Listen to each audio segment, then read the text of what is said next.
All right, 3, 2, 1. All right. YouTube. Hello, Professor O. Welcome to the Poker Knowledge Fan Club group.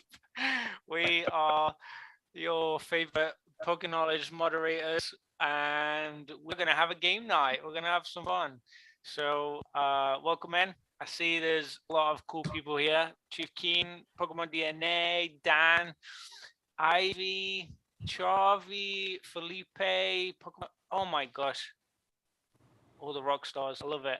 So, you guys haven't met Chevals and Drew yet, most likely. So, let's go alphabetical order. Basic, kick off with a little intro. We'll say hi, introduce ourselves, and then we'll bounce into the game. Guys, you already know me. You don't need to hear about me. I want to hear Drew. I want to hear Chef. So you guys take it away. Let's go. Hey guys, I'm Drew P, OPM on YouTube. You see me in chat probably. I'm just ready to get this going. Likewise, Chevals, you've seen me in streams all over the place, messing around. Here we are tonight. Let's have fun. C'est magnifique. Okay, so I'm gonna try and share my screen and hope I don't crash YouTube. We're gonna find out in a second. Yeah, I'm just gonna throw in there. It's always awesome when you're able to put faces to the names, right? Because this is the first time that I know of, that I'm aware of, that we see Chev and Drew at for face reveals. So the fact that we're getting two for one is pretty awesome. Very exciting. Yeah, thank you guys for coming on. This is super fun. I'm glad we're doing this. Can you guys see the screen I'm sharing? Is that cool for you? Yeah. My cheesy face. Oh my god. It's so bad. Okay, so what we're gonna do is play Pokemon The Price is Right. We're just gonna have some fun. Just gonna have some silly times. Magikarp, welcome in too. We're gonna kick off with one card or box or whatever. There's a few things in here listed, and we're gonna try and guess around about the range that it's at. I pulled these numbers not today, so these aren't the most recent. I pulled them 3 days ago. So it's the last sold. It's not necessarily the average or the median or whatever. It's literally the last sold price that I could find for each one of these things. And I think you'll be a little bit surprised, but maybe not. So let's kick it off. Last sold based on 3 days ago. Yes. Okay. No cheating. No Google. Close to Google. No cheating. Oh my god. Special delivery Bidoof PA10.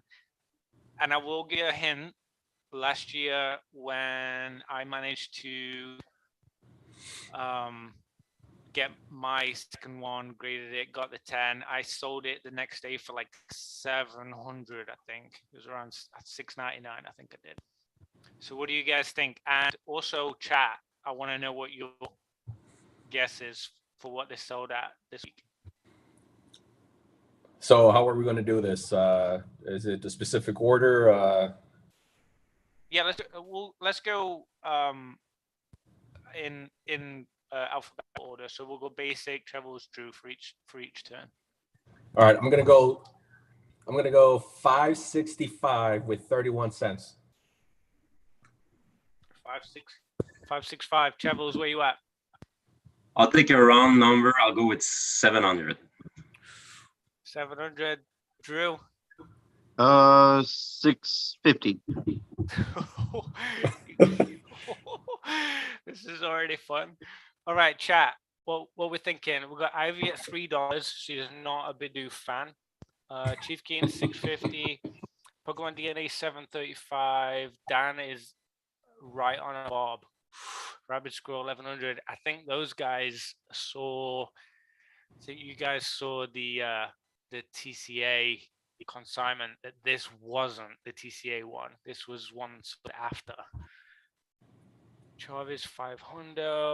Magikarp 66. Oh, come on, Philippe. 567 just to get ahead. I love it. Dan stitched it up. I saw him. All right, let's do it. I don't want to keep you on tenterhooks too long. So let me figure out if I can get this to work. 594. Oh, Oh, I should be the closest. Who was the closest? I need to write these answers down because I'm gonna. I don't know. I did have 31 cents, so I think that might have gotten Well, me. you guys had 650 and 700, right? Yeah. yeah. And what was your guess? Basic. I think my 31 cents definitely crossed me over the line there. Were you 550? 565. Yeah, so you won. So Dan saying it's time to sell. I'm making notes right here. Closest without going over. Yeah, it's just closest. Are we allowed to go over? Oh yeah, just closest. But Okay. that was on that one. So now it changed. This Now is it the game changes. changer, guys. So we're changing the rules per card. All right, let's go. Just from here on out. So what happens now is higher or lower. We're gonna go higher or lower for the rest of them. So do you think it sold more than special delivery we do for 594? Do we think it sold less? So let's move to the next one. Special delivery Pikachu. PSA 10. Well, this one went down, huh? So the Bidoof Charizard card is 594. So we can that this is lower because I knew this was selling a bit crazy at the beginning and it dropped a little bit. But how much did this one drop this week? Chat, So you higher or lower? So you want to know specifically how much lower or higher? No, just lower. I'm gonna go lower. Okay. Basic goes lower. I'd say lower too. Drew? Yes, lower. All right. Higher or lower? The Chat. suspense. The suspense. Why is my heart beating so fast? Isn't this exciting? Let's go.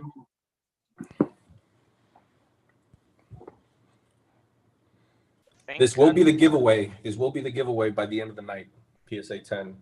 Special delivery Pikachu. Ouch. I am gonna do a prize for who gets the most. Oh, nice. Oh, basic, you're ahead. No. You are in the lead. Okay, so Paul lower. We've got a few yeses. Someone said no. They think higher. 594 is the number, guys. If this card is higher, then what was the number again? 500 or 4? 594. If this card is higher than 594, that's crazy. There might be a couple of surprises in here. I think most of them, but okay, definitely thinking lower in the poll too. So that's unanimous. 530. 530. Close. Oh, A lot closer than I thought it was going to be. So definitely lower. So you'll get a mega point for that one. This I mean, one so was you're playing shill. with. I call shill.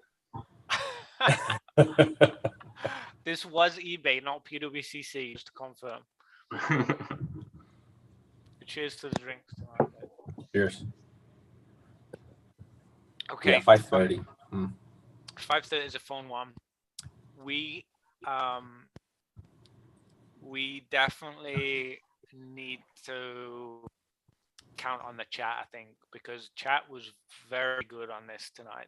They got most all of them right. So, you guys ready? Let's do it.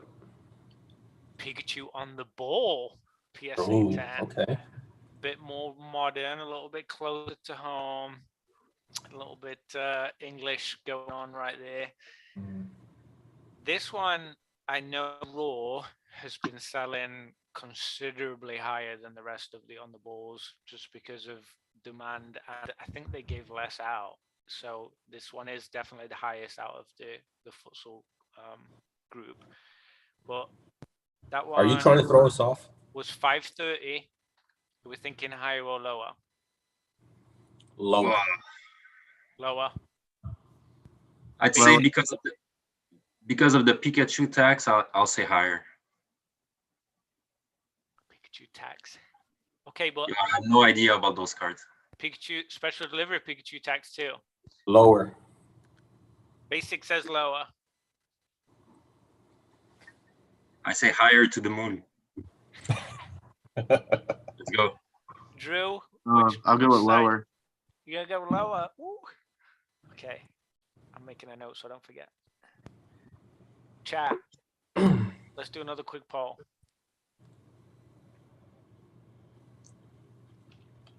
We've got 2 lowers, so I'm gonna do a low yes or no. Oh, I'm hearing a lot of hires.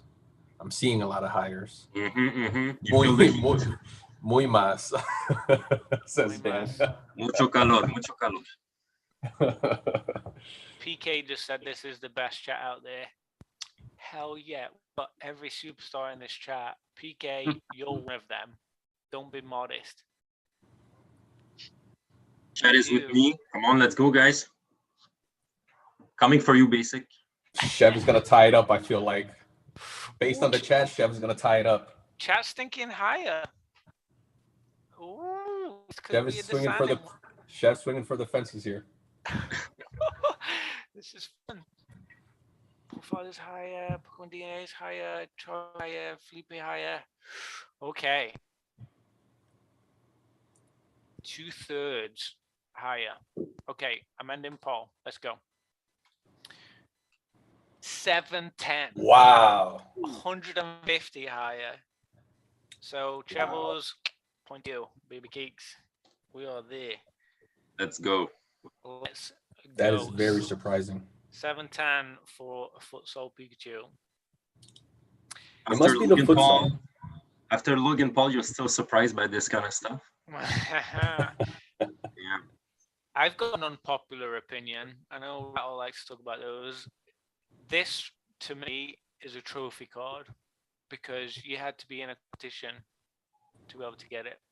I'm considering this Pokemon Pikachu futsal card a trophy card. Changed my mind. Do you know around what the print run was like on this card? Oak. I would say less than 1,000. Oh Jesus! I might have to pick one up now. They gave it out to kids in England that participated in a charity football event. Like Wow. It's called futsal. It's like a club, like a kids soccer club thing. If there's less than 1,000 copies, and this is a modern card, 2020, obviously, and there's The less kids. than 1,000 copies, and I don't know if this is confirmed or not when you're saying this, but if this is confirmed, less than 1,000 copies, then this is undervalued. For a modern card to be at 1,000 prints, this is undervalued. Yeah, I would be very surprised if this doesn't just keep going up and up and up. Like it I really think it is undervalued. And like I say, I really consider it a trophy personally. Yeah. You know, Me you guys- personally, I'm gonna go for a 9, but yeah. I bet a 9 still. I would imagine a couple of hundred for a 9, even at that. This 10, which I think is interesting, if you guys can see it very clearly, it's kind of off center, left to right. Like it's not perfectly center. You could see it more at the bottom side against this side. This side is definitely thicker on the right, but I don't know how clear you guys can see it. Are you Yes, saying then it's mint. Are you saying that grading is subjective?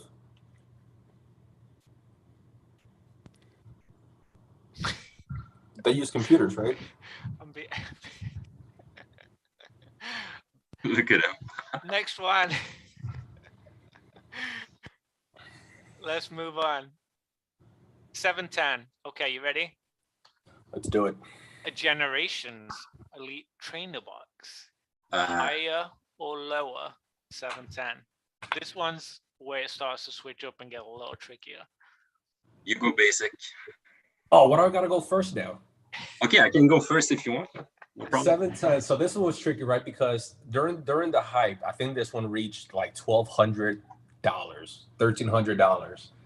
So today, 3 days ago specifically, this ETB went for 710, right? 710 seems a little steep. I'm gonna throw out 625, so I'm gonna go lower.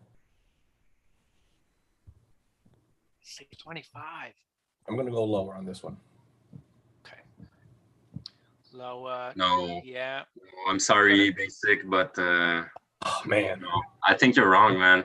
Oh, I'm pretty man. sure it's higher. Really? I would think so, you know, after celebrations and everything. Yeah. Can't remember. I forgot what it was.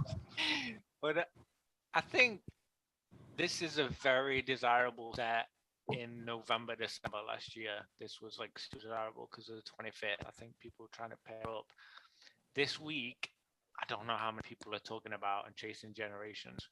So I'd be inclined to go lower than 710. I hope you're right. I don't remember. Drew, What's Drew saying? What's Drew saying? I'm gonna go with higher. Oh, okay. I know the 2-pack pin boxes are like 120-ish. Okay. Okay, yep. So that'd be pretty close. Chevals, did you say higher or lower? Higher. Higher, okay. And basic said lower. I'm gonna have a heart attack here. I think I said lower too, right? Well, I forget. You did say lower, Oak. Okay, chat is saying very close, 56% to 44%, 56% in favor of lower. This is close. That's the closest poll. So let's see. 687. $23 lower. So close. Okay, that's probably why I couldn't remember. Woo. All right, basic. You stole one. Got it. Chat, half of you have no idea either. I think that was too close. That was a tricky one. All right, let's move on. This next one's a fun one. An Evolution's booster box. Oh, nice. Nice. Everyone's favorite booster box. We have seen this come down. Remember, this was a little crazy at the moment there. I would imagine this is probably pretty close to range. I forget what the number is now, but Chevals, what are you thinking? What's the number? Oh my lord. I would think something like 650. 687, higher or lower? So you're thinking For Evolutions? lower. Yeah, I mean, I know it went to 1K, but it went down.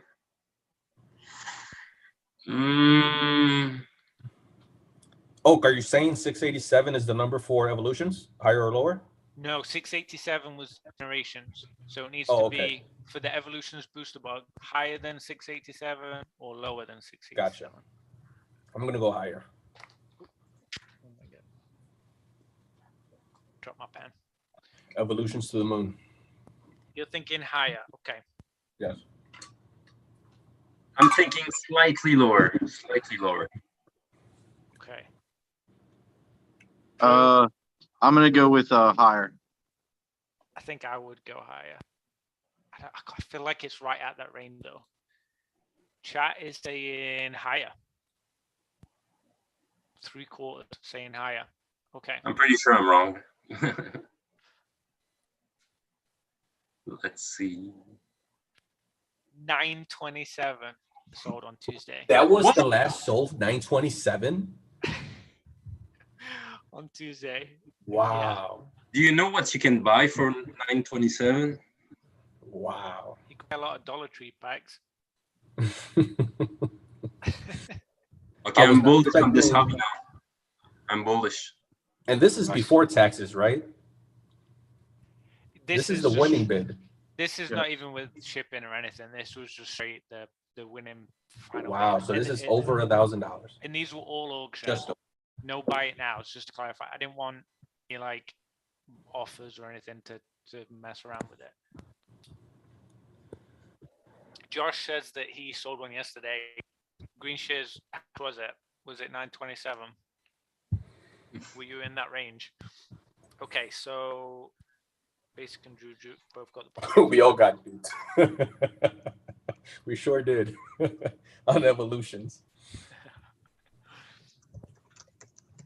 I've got a hair in my mouth, sorry. Okay, chat. You got it right. Let's go. 927, you ready? A team up booster box. So going from evolutions to team up. This has to be a curveball. 927 to be higher or lower. Go ahead, Chev. You got this one. Go ahead. I Drew. mean, I just got duped, so I'm gonna say higher. I want to say higher because I feel like this is a curveball, but it shouldn't be. It shouldn't be. It shouldn't be. It really, to me, it shouldn't be higher than evolutions, honestly. But it might be. I much prefer this set to evolution, quite honestly. Oh yeah, for sure. There's some fun cards in mine. There's not as many fun cards, but I feel like the ones in it are big hits. I feel like this is a curveball, so this is gonna be me guessing here, and so I'm gonna go higher, only because I feel like it's a curveball, so I'm gonna throw that guess out. Okay. Drew, 927, higher or lower? Drew, I'll go with lower just for the hell of it. Against the green. I love it. I did not put it in the chat. Sorry, chat. Let me throw it in there real quick. All You right, see, let's see if- we are saying evolutions shouldn't be higher than anything. no way. Evolutions is pretty cool. It is. It's fun. It's nostalgic. I've told this story before, but I opened over 100 packs of evolutions on PTCGO when they made that announcement that you better open up all of your packs, otherwise you're gonna lose them. I opened up over 800 packs because I'm a collector online as well, virtually, and when I opened up evolutions, everything else I was just skipping through, skip, just open them up. Evolutions, I actually slowed down because I was actually enjoying the entire, pack openings. So I think evolutions is underrated. It's properly priced, maybe a little overpriced, but it's underrated from the mass perspective, I would say. I don't hear many people talk about team up. I do hear people talking about evolutions, so I guess that is another thing. There may be more demand, for it in that sense. The chat is saying 3/4 lower.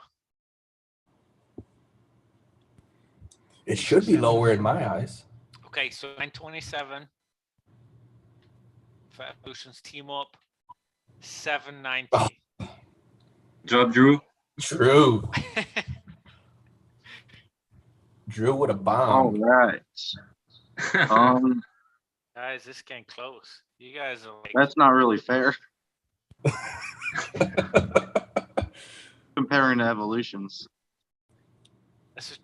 that was a tricky one. I tried to make this tricky. Try and make it I fun for I us. saw the curveball and I whiffed.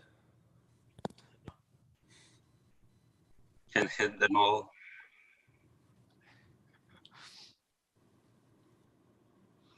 Okay. Chat did well. All right, next one, 790.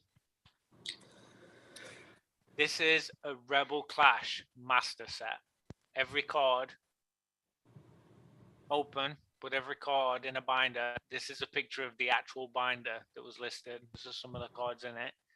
Master set. And I accidentally pressed the number. So 711 for that one. It skipped for some reason. Sorry, guys. So that one was lower. Am I able to phone in a friend? I would like to phone in a Rattle, the There's your- binder collector on this one. There's your answer. So we're going to skip to the next one. Okay, so 7-Eleven Rebel Clash, base set, master set, higher or lower than Rebel Clash master set binder? Hold on. In what condition is it? That's Is it in their mint? That's the picture right there. It looks pretty minty. That was the picture on the listing. So we're comparing the two and calling which one's higher. Yes, we know that Rebel Clash is 7-Eleven. So Gotcha. is base set unlimited? This is unlimited. It's not first edition.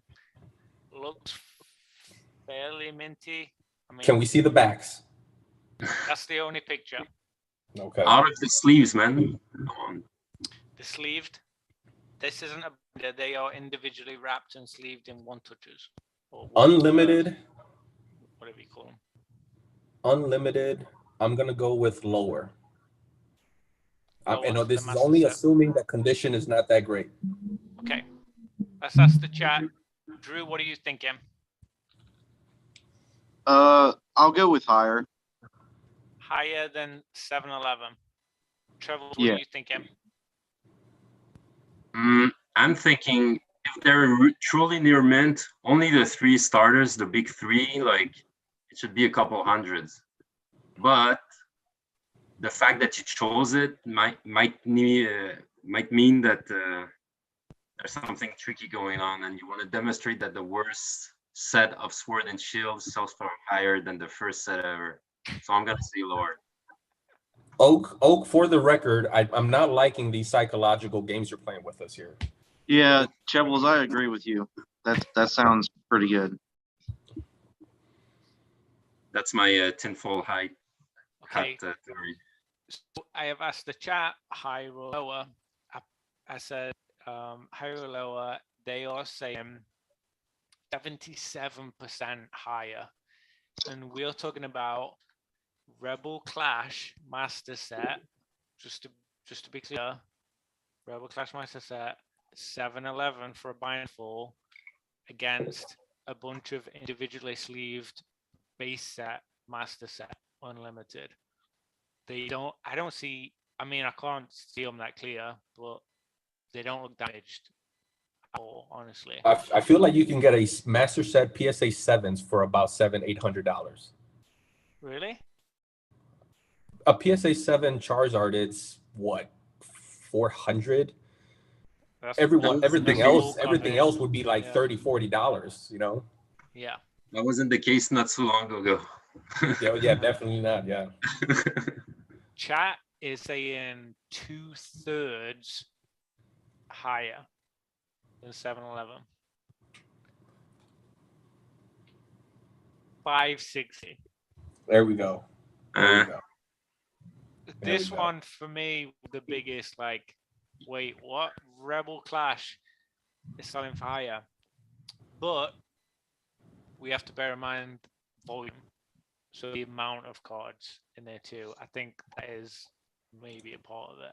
You know, just the sheer volume of cards in Rebel Clash compared to map 2. Finally, my 12 hours on eBay a day paid off. We see through your mind games, Hope. Yeah. I love it. Okay. So I gotta tell you the scores. Let's do a score update. Chevals, you're 3 points. Drew, 3 points. Basic, 3 points. Sheesh. Tight game, boys. Chat, you're at 10 points. I don't know. I didn't keep track for the chat. Sorry, guys. Yo, shout out to Chief Keen. He's saying the kids don't want our boomer vintage stuff anymore. Not wrong. Yeah. Guy, that was it. It's a draw. All 3 of you get 3 points. No. We're gonna have to tie break this. We're on the spot. You're gonna have to come up with a question, a trivia question, and we're gonna have to figure it out. I've got one ready. Uh-oh. I'm already ahead of you. I knew this was gonna happen. I literally have one ready because I knew that was gonna happen. Okay.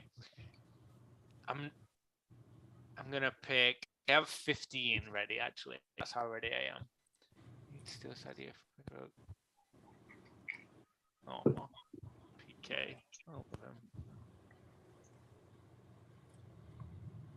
okay, let me pick a good one.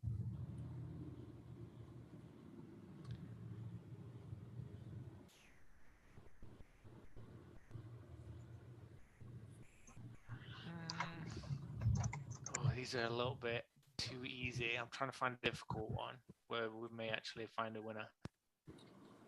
Sorry. No, You guys got to be patient with take me. your time. This is a good one.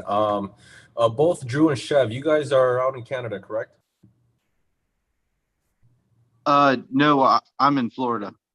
Oh, okay, Florida. You're Yeah. neighbors with Oak. You follow baseball? I do Raise. follow baseball, yeah. A lot of baseball teams in Florida. Which one's your team? I'm actually a Mets fan from New York. Oh, there you go. Transplant. Chef, Toronto Blue Jays? No, man. Oh, I man. don't really follow baseball, and like as someone from Quebec, I cannot cheer for a Toronto team. Sorry, won't happen. All right, I've turned off screen sharing real quick. We can chat while I pick out this question because I got a few good ones right now. I want everyone to see your lovely faces while we're doing this. Any of you guys any cool pickups this week? I actually did have one. Pretty surprising. I can go ahead and share it. I feel like I got it at 50% off based on the last few that I missed. The last few were going at around $300. I picked this one up for just $160 after taxes. And it was the last card I needed for my Wizards of the Coast stamp set, and that was the Dark Charmeleon. So I was stoked when I got it for 160 compared to the couple 300s that were sold in the last three Dark Charmeleons, Wizards of the Coast stamps sold for about $300. So I was stoked that I got that one for $160. Nice deal. Yeah. What about you, Drew? Nah, I think I got maybe one card. I don't really do a whole lot of buying. I got a cool one. Let me see.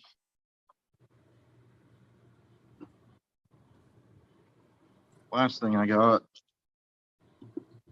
I just mainly pick up a lot of raw cards when I do.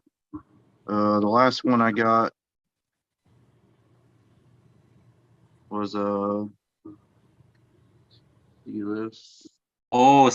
Scyther yeah. EX. Scyther. Yeah, one of my favorite EX. Nice. Oh my gosh, that's gorgeous. That is a sweet card. It's so flashy. I love it. I got a guy on eBay. I was looking through boundaries crossed Pikachu's because that's one of the ones that I need, and they were listed like all different crazy prices, like all over the place. And I saw this one that was like, that looks like a PSA 10 quality. It was like perfectly centered, no white spots, real good clear picture. I got it for $2. That guy's sending me $2. So, yep, I'm super happy with that one. Okay, I just read through this list. I think I've got a good one.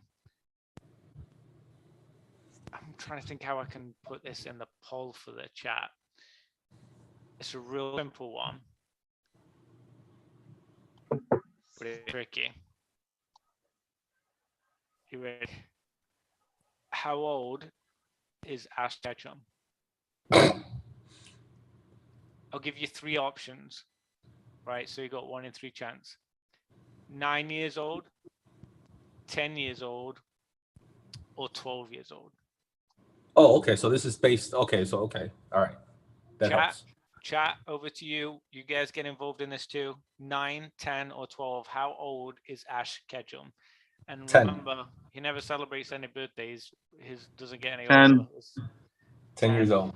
10. Yeah, I think I heard 10 before. Yeah. Chef, just say 10. Yeah, Just say 10. just say 10 so we can get another question. Yeah, you're gonna need another question. Okay. He's 10. Yeah, chat got it too, obviously. Okay.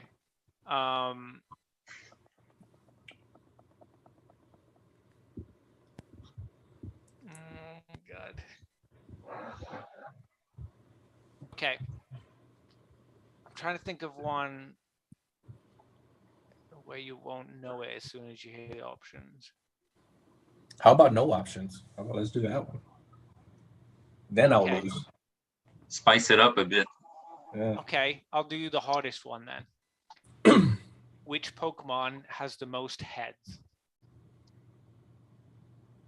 If you guys got paper, I feel like you should reveal it at the same time instead of one person saying it and then the other person can copy it. Put it on your phone or something. Like, let's do a reveal. I just happen to have paper here. All right, let's do it. Which Pokemon has the most heads? I told you it's a difficult one.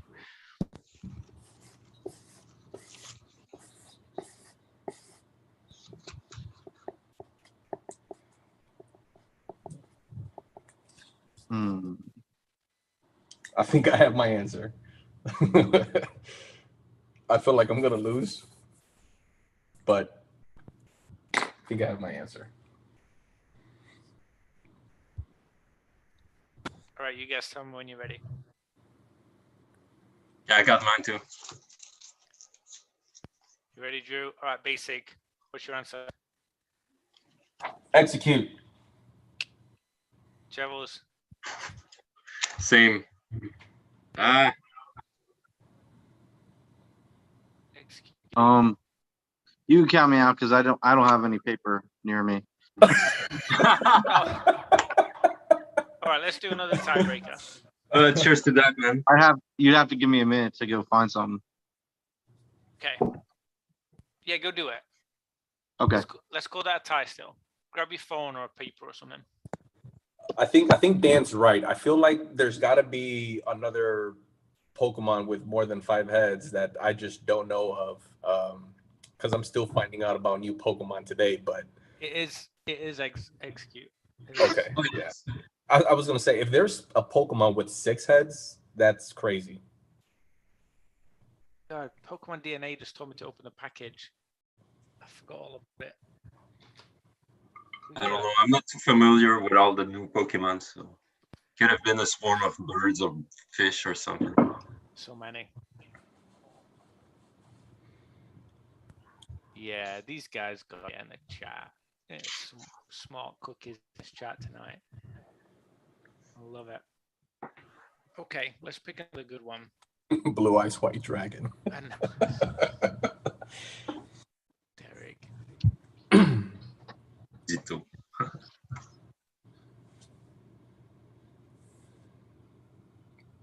All right, I'm back. Okay, this is a good one. Chat, get involved. How is the Ultra Ball different from the Pokeball? And I'm going to give you the option. A, it's twice as effective. B, it catches water type Pokemon. Or C, there is no actual difference. So I'll repeat the question. How is the Ultra Ball different from a Pokeball? A, is twice as effective. B, it catches water types. Or C, there is no actual difference. I'm ready. All right. Yeah, me too. Okay, I got it. reveal. Chat saying A. A. Drew. Oh, you said Ultra Ball? Yeah. Oh, okay, I put 2. Oh my god, you guys are telling me these are too easy. I thought these were harder. All right, we're still at a tie break. That one's too easy. This is Go high school level on this one, Oak. Go high school level. this one you're gonna have a rough time with. Let's do it. Who are the legendary beasts? Beasts. That's not birds, beasts. Who are the legendary beasts? We're looking for 3 answers. Done. I'm done. You guys are killing me. Okay, I'm done. Yeah. Oh, it's backwards. Oh my god. Okay. We got it. Cat got it.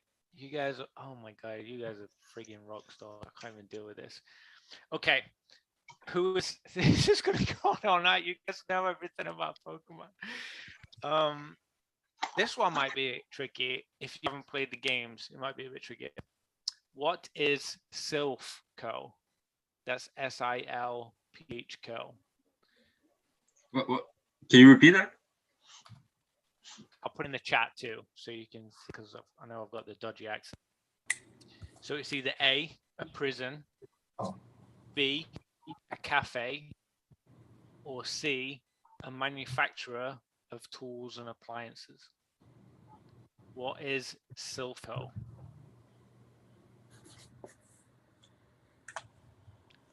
A prison, a cafe, or a manufacturer?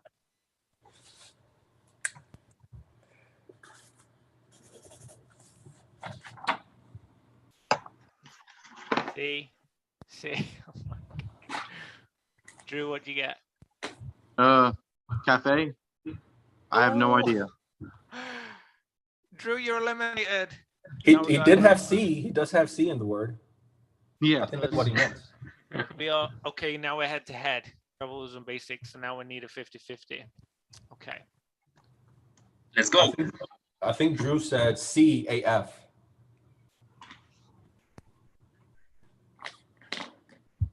Okay. What Pokemon type is Pikachu? Oh, come on. Mouse, fire, or electric? Do I really need to? Come on. Come on, Oak. Got it. He's a fire Pokemon. I'm trying to find a difficult one, guys. This is crazy. Okay. Oh, this is a good one. What type of Pokemon does gym leader Erica specialize in?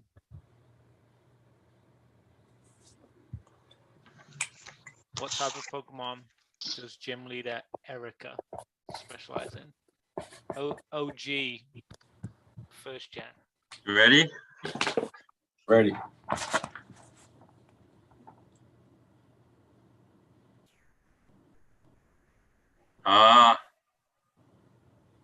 Your answer is more complete. It's grass. What did you say? Grass. Oh, it's grass. Yeah, it's grass. It's grass. Okay.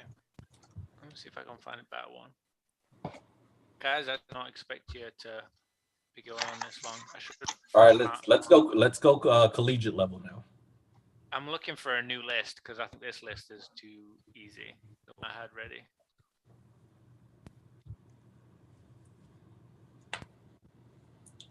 Let's see if the chat has a.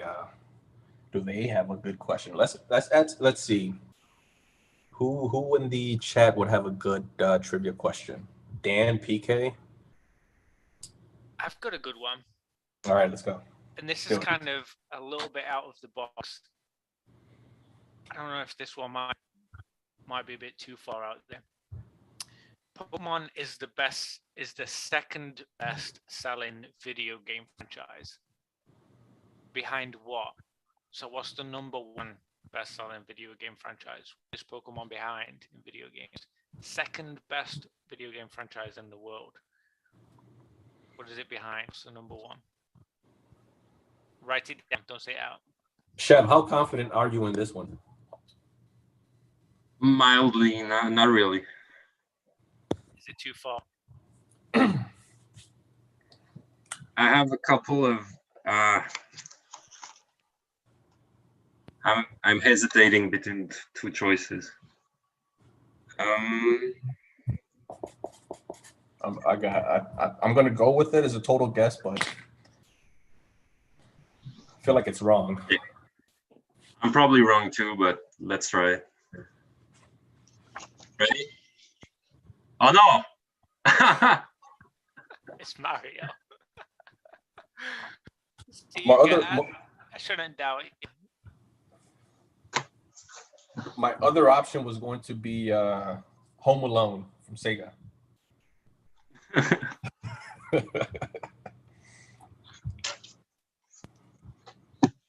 Lord. Yeah, I don't know, Oak. I think it's gonna be hard to stump me and Chef. All right, then maybe this is a good one. Please don't answer this one. I don't even know how to turn off chat. Let's turn off chat for a second. I don't know how to do it. I'm not that smart. Chat. I'm not watching. Don't give it away. This one could be the end. What was the first Pokemon that Ash caught? What was the what? What was the first Pokemon that Ash caught? Oh, easy. Man, I haven't watched the show since I was a kid, but I think Oh, wait a minute.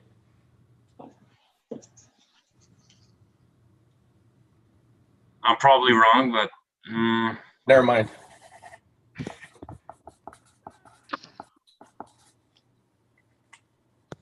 I remember this Got it. episode very vividly. Done. Caterpie. Done. Guys, oh my God. I said PG at first, and then I remember the episode where Ash used Caterpie against PG to catch PG. And I was like, nope, that's not it. So that means that was Caterpie came first. Drew got it too. Oh my God. You guys are rock stars. Okay.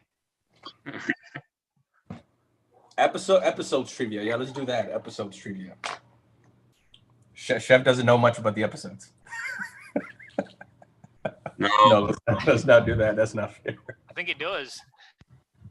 I've been back in the hobby for like what 2 years and something, so logically you should win.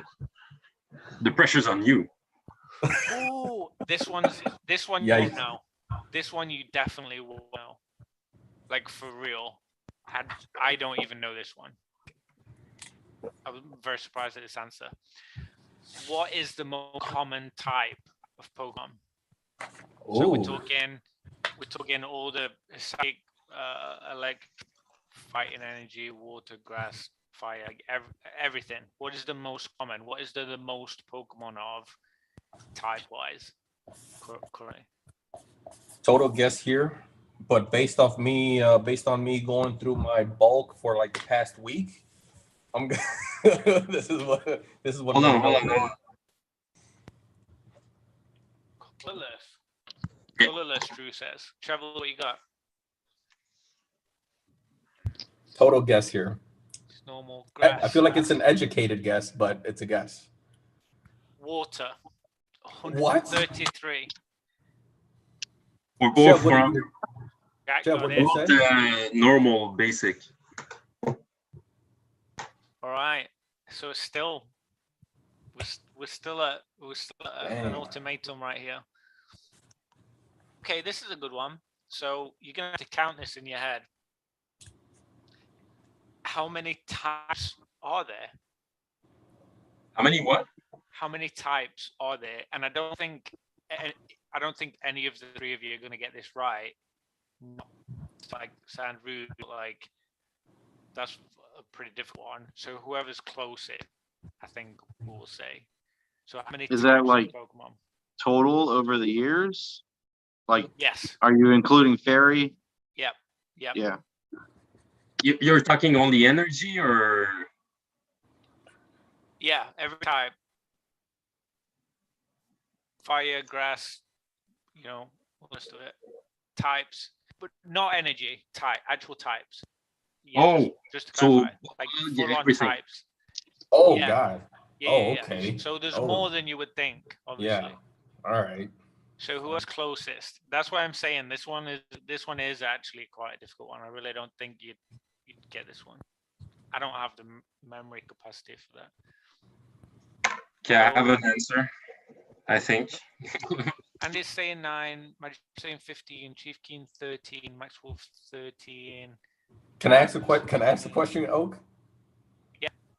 So are you saying that like poison, for example, is Yeah, a secondary type to grass? Yeah, it's a type.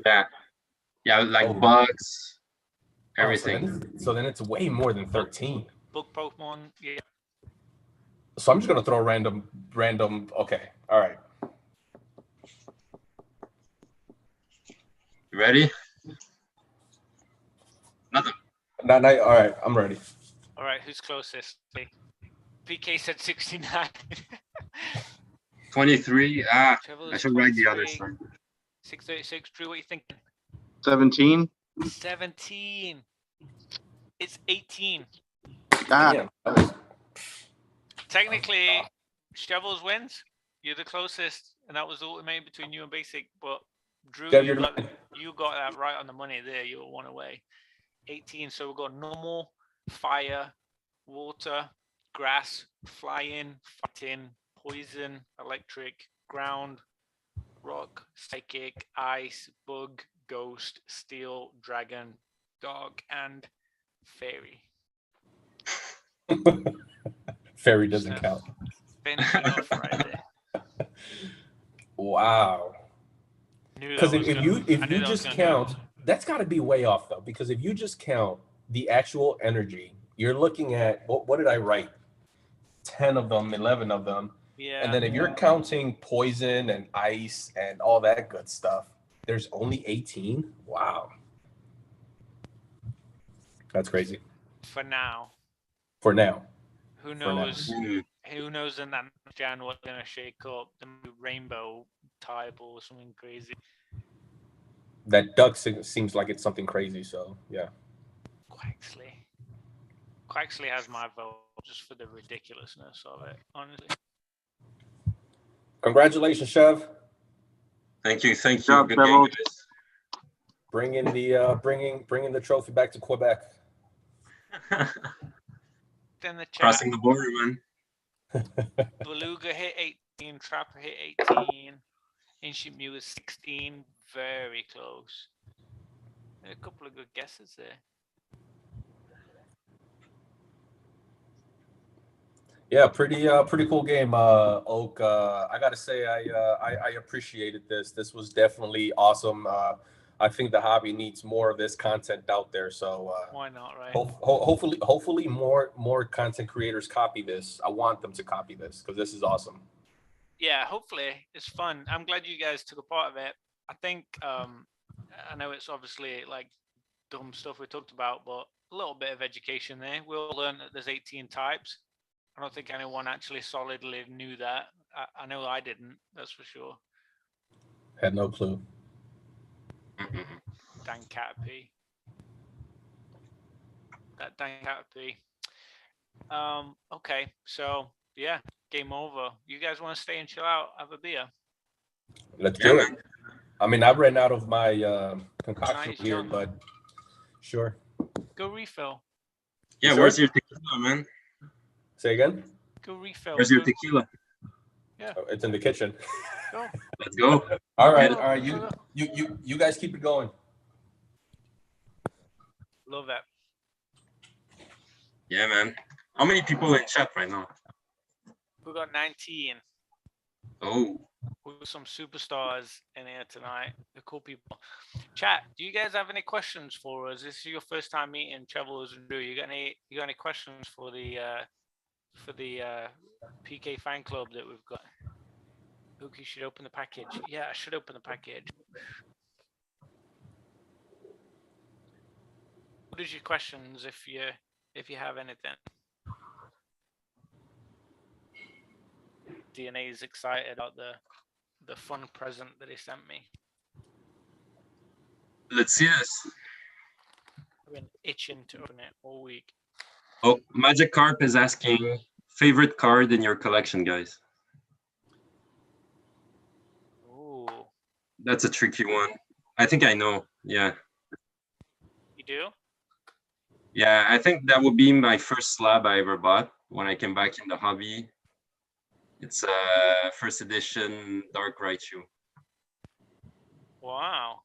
The first secret there, right?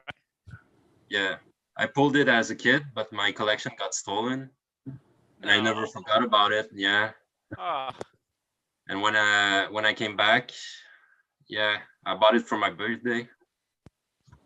It cost me in PSN9. It cost me $100, and it seems so much money for a piece of cardboard. But now that I look at it, it's like relatively, it's nothing.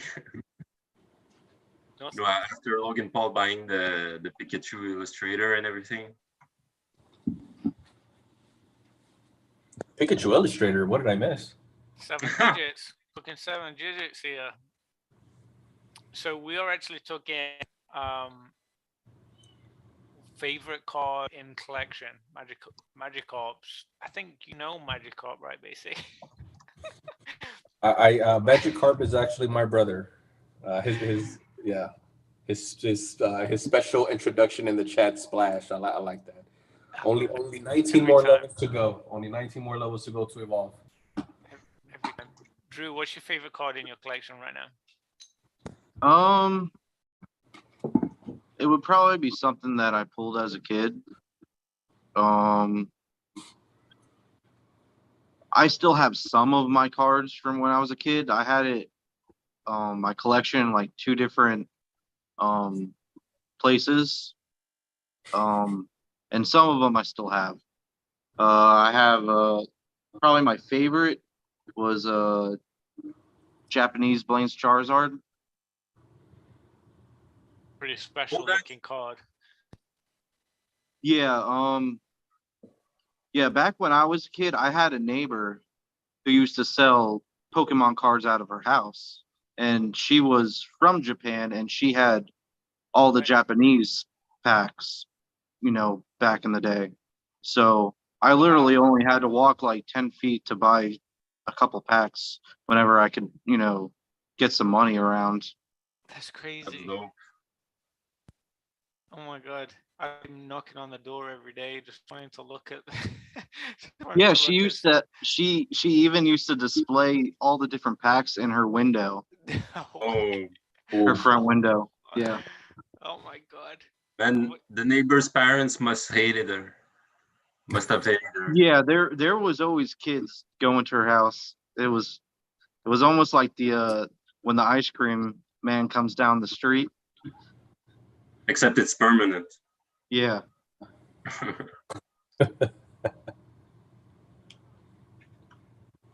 Good stuff.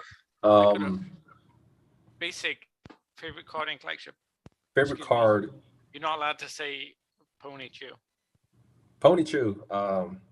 It's in my top 3 now, but I mean my favorites are still, the Team Rocket embossed Japanese, and then my Canadian yogurt Charizard.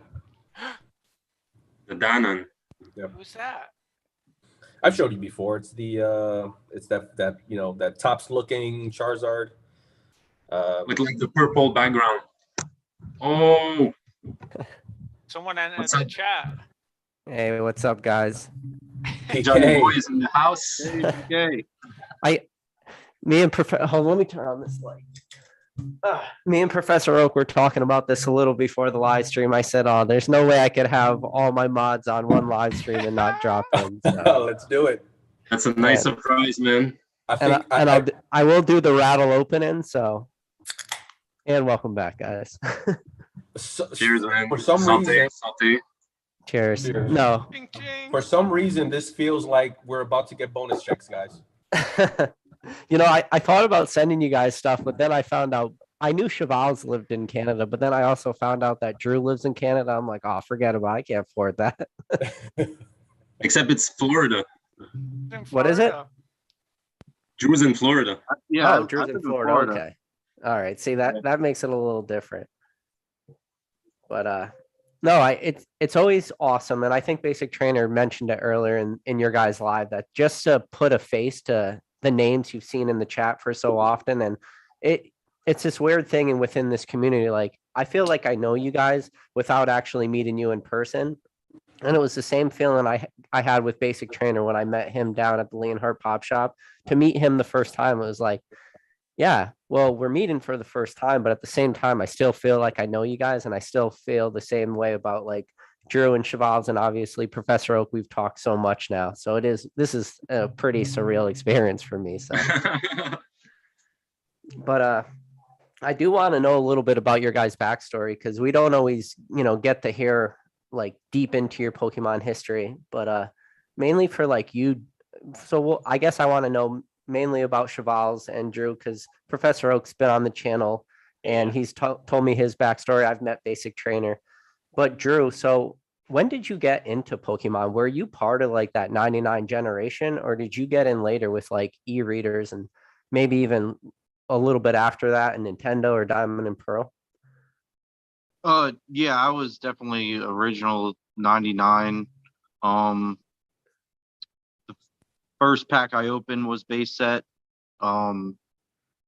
Everything that I could find was, base set. In the beginning, it was a little hard, but I could go to my 7-Eleven any day and find a jungle or a fossil pack. So what sets do you go after now? Are you still going after like, the more nostalgic stuff or you have segued into modern? Because I mean, I know you've been very engaging with my chats and I try to talk about everything, whether it's base set through all the mid eras all the way up to modern. What are you going after right now? Because obviously you showed that Scyther EX and that's just a freaking awesome card. But is that the kind of stuff you're going after now or are you just all over the place? I am a little bit of all over the place. Like I said, I have a little bit of the collection I had when I was a kid. Not all of it. Yeah, I've been trying to get into the beginning of EX Nintendo. I collected as a kid all the way up from base through Neo Destiny, I believe. Okay, so you stayed around for a pretty long time then. Yeah, I remember for sure opening Neo packs. What came after the Neo? What was it? Gyms. Or so it goes Gyms, Neos, and then sorry. So Gyms, Neos, Legendary Collection, Expedition, Aquapolis, Skyridge. Yeah. Maybe the last thing I can remember is maybe a few packs of Legendary, and that was it. When you went back and looked at your childhood collection, did you have any of those Legendary Collection reverse hollows, or you just kind of remember opening it? Yeah, it was. I would say probably only like 4 or 5 packs worth. Maybe I did have a couple of reverse hollows, nothing crazy. So Drew, what about you? Sorry, go ahead. I'm just gonna jump in with this question because this is probably the one thing that I'm always curious when I see the chat. And do not be ashamed of answering this question because I'm usually the old guy in the chat. How old are you? 31. 31. Yeah. I'm 33, by the way, but yeah, I'm usually the oldest guy in the chat, which is like not a flex, but yeah. Actually, you're not, man. You think you are, but all this time you weren't. What do you mean? Are you older? Yeah, man. I turned 35 in March. Oh, wow. Yeah, man. I'm 34, so we're all pretty close. Yeah, and I just turned 22 last week. So I'm the young spring chicken. No, I'm 34. I'm 34. I'm right there with you guys. I just turned 34 in March. Yeah. So what about you, Chevals? What's your backstory? Are you I'm guessing now because we know your age, you're part of that 99, base set Jungle Fossil. Did you stick around later or did you get out around that time too? No, I got out. I collected until like Team Rocket base set 2. And then I was out. I was too old to watch. I stopped watching the cartoons. I stopped playing the games. I used to play the games with my brothers on Game Boy. We had the link cable. We would trade Pokemons, being able to complete the Pokédex, start off a game with the 3 starters and Pikachu. That was awesome times. And, yeah, I had a decent binder. I used to take care of my cards, sleeve them and everything. Got stolen a couple of years ago. So I never forgot it. I never forgot it. And I think it was like Leonard. I saw Leonard on YouTube, like opening $200 packs or something like that. It piqued my interest. And then when he started opening Hidden Fates, I was like, whoa, I need that. And here we are. No, it is interesting you say that, because when we think about how people get back in the hobby, and it's always a very similar story for a lot of people. And, some people talk, are those big type of content creators good or bad for the space? And for me, the answer is always yes, because, the people that get back into the hobby right away, those are the channels that they go and watch, right? So when you rediscovered Pokemon, you went to Leonhardt, you saw the pack openings, and then it got you excited about Pokemon again. And then you went down the rabbit hole until you got to channels like mine, or definitely channels like Professor Oaks and stuff. And, this is the best part of the hobby for me. Yeah, it's just an entry point. Like, the algorithm showed me his face and the big numbers and everything. But then I got tired of all the, the overexcitement of when he opens packs. And so I started digging more, and that's it. I found your channel.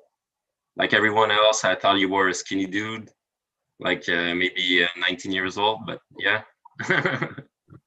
I think that first face reveal was a shocker to a lot of people. I had people in the comments that said, I still think you're 12. Oh, that's pretty awesome though. I'm glad you guys are, super engaged, and, you guys have been great just being mods on my channel and everything like that. And I'm already starting to see like our community as a whole, it's growing so strong, and it's growing so organically. And the reason why I say it's growing strong and organically is because when you look at the names that are constantly in the chats, constantly having discussions, the same thing with like Professor Oak's chat right now. The names that are in here, these are, some of the real true guys in the hobby. A lot of the people we know, a lot of the people we talk to. So I do always flock to stuff like this. Now, what other channels are you guys watching? I know, Drew, you're part of like Rattle's membership, so I'm guessing you watch a lot of Rattle stuff. Yeah, I mean, I started watching Rattle when you put out that community post about him, so I haven't really been watching him too long. Yeah, I remember watching. I found Pokegal. She was fun to watch, and then she was mentioning some of her friends, and I watched some of her friends' videos and stuff like that. I was kind of always, in the background of, watching all these YouTubers. I kind of always had Pokemon in the back of my mind, even when I stopped collecting them. And I would kind of pop into YouTube, a couple, say 5-6 years ago, and see what the content creators for Pokemon were doing. And then probably around Pokemon Go is when I started collecting again. What about you, Chevals? Very similar like type of content you watching, or what have you been watching a lot of? Because, and I think it is funny because, Drew, you said you haven't been watching Rattle for a long time, but that original post I shared was the one where Rattle did kind of exposed Fahim. So that was still a little bit pre a lot of, like the Logan Paul box breaks. And that's when Rattle's channel, absolutely blew off. And, he deserves all that because his channel, I don't even know what he's sitting at right now, like 13,000 subscribers, but he's in the chat right now, but not to pat his ego too much, but he should be in the hundreds of thousands with the kind of content he puts out. It's pretty awesome. So you want to know the channels I've been watching lately, or like at the beginning? No, just whatever you've been watching right now recently, because I am always curious about stuff like that. Well, I watch, of course, your channel, Pokenomics. I used to watch, at the beginning, I used to watch Z&G, James, a lot. He actually taught me a lot of tricks that saved me a lot of money. I avoided a lot of traps because of him. And I wish that I listened to Jake. I would have listened to Jake earlier because, you know, we all got caught up a bit in the hype in some way. Luckily, the damage wasn't too strong on my behalf, but yeah, I wish channels like yours and others like that would be known more because, you know, I've seen people drop out of the hobby because they were burned out. You know, they bought booster boxes at like 3 times MSRP or whatever. Then the reprint comes in. They see the value of their cards melting, and it makes them sour, and they're like, I'm out of this. So I mean, you don't have to blow up your own spot, but like, can you think of like one of your purchases you made where you're like, maybe I shouldn't have did that at the time I did. Tell me you didn't like get wrapped up into something crazy like $1,000 evolution booster boxes or anything like that right now. Oh no. For me, it was more like a couple small errors. I stopped buying vintage after Logan Paul because like I was priced out.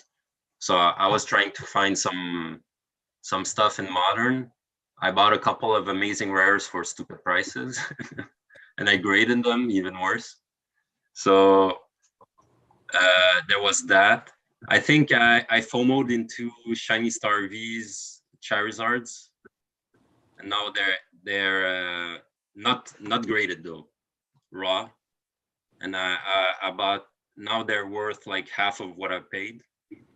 And those were my 2 worst errors. Yeah, grading modern and buying those 2 swords. Yeah.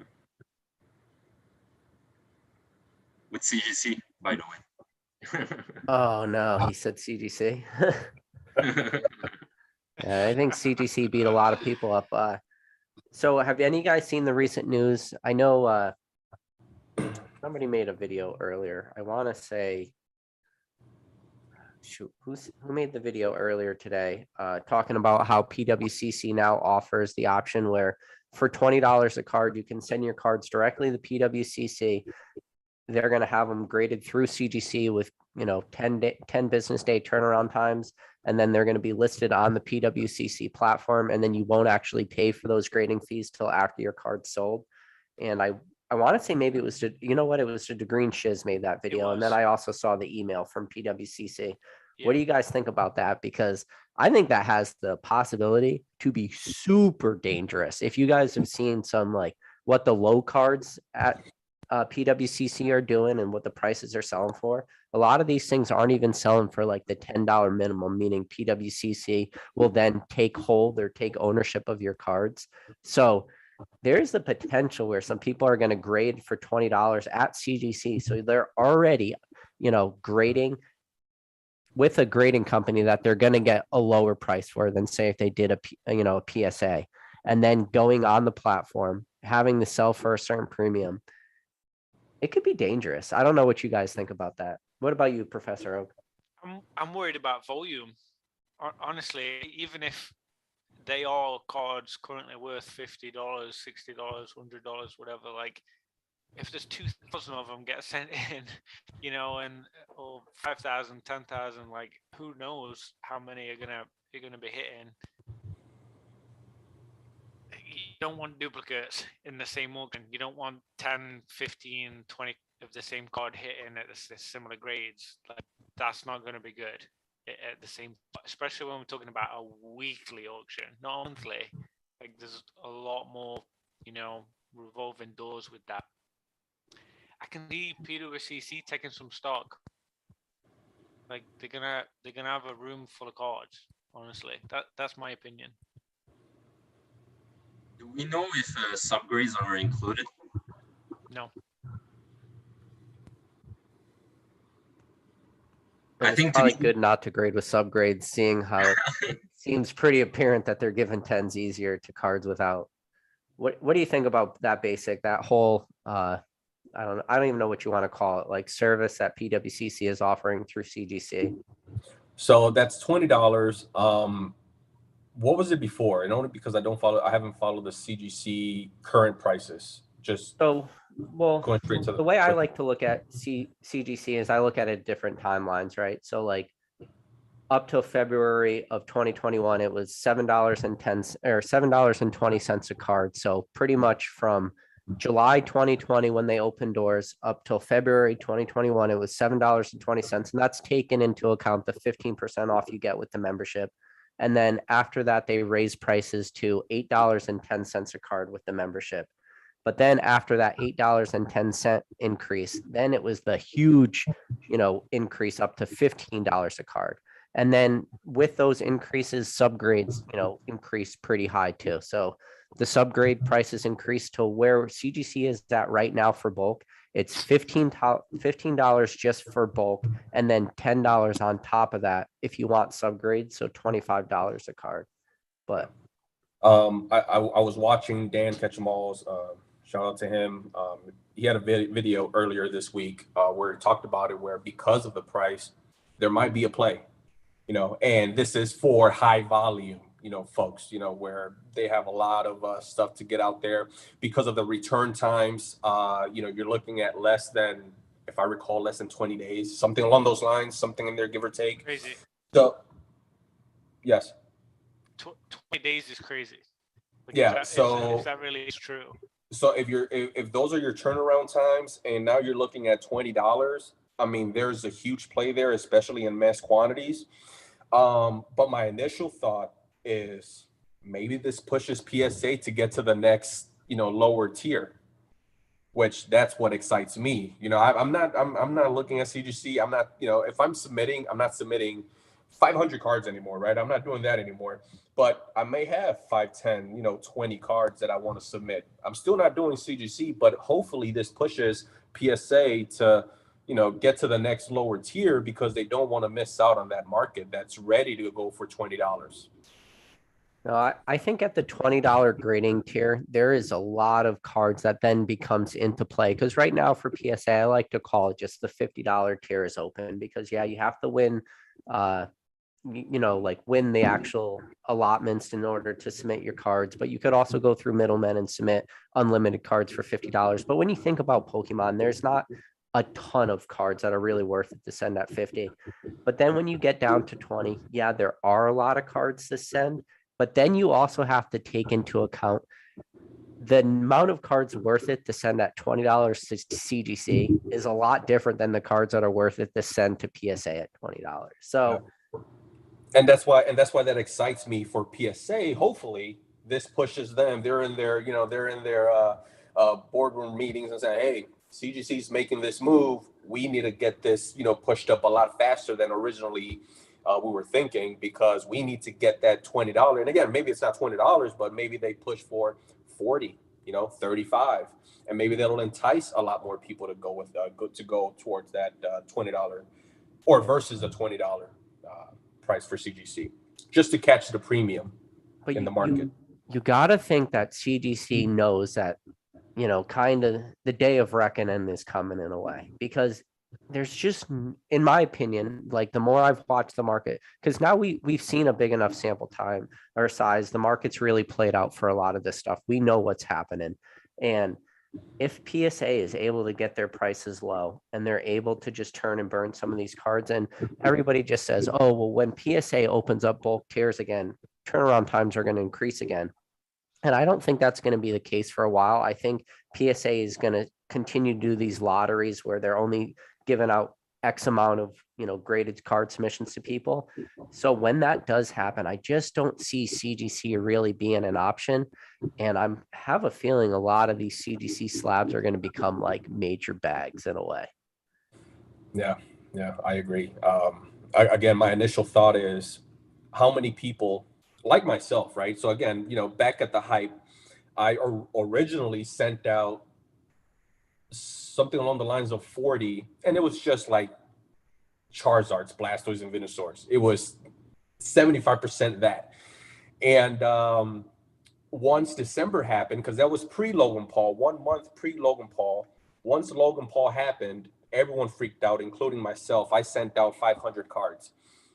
Even after that, I went through all my stuff once again about a year later, and I found, I don't know, maybe 100, 125 more cards. And I'm like, I should have taken advantage and, sent these off at $8 instead of, today's 50.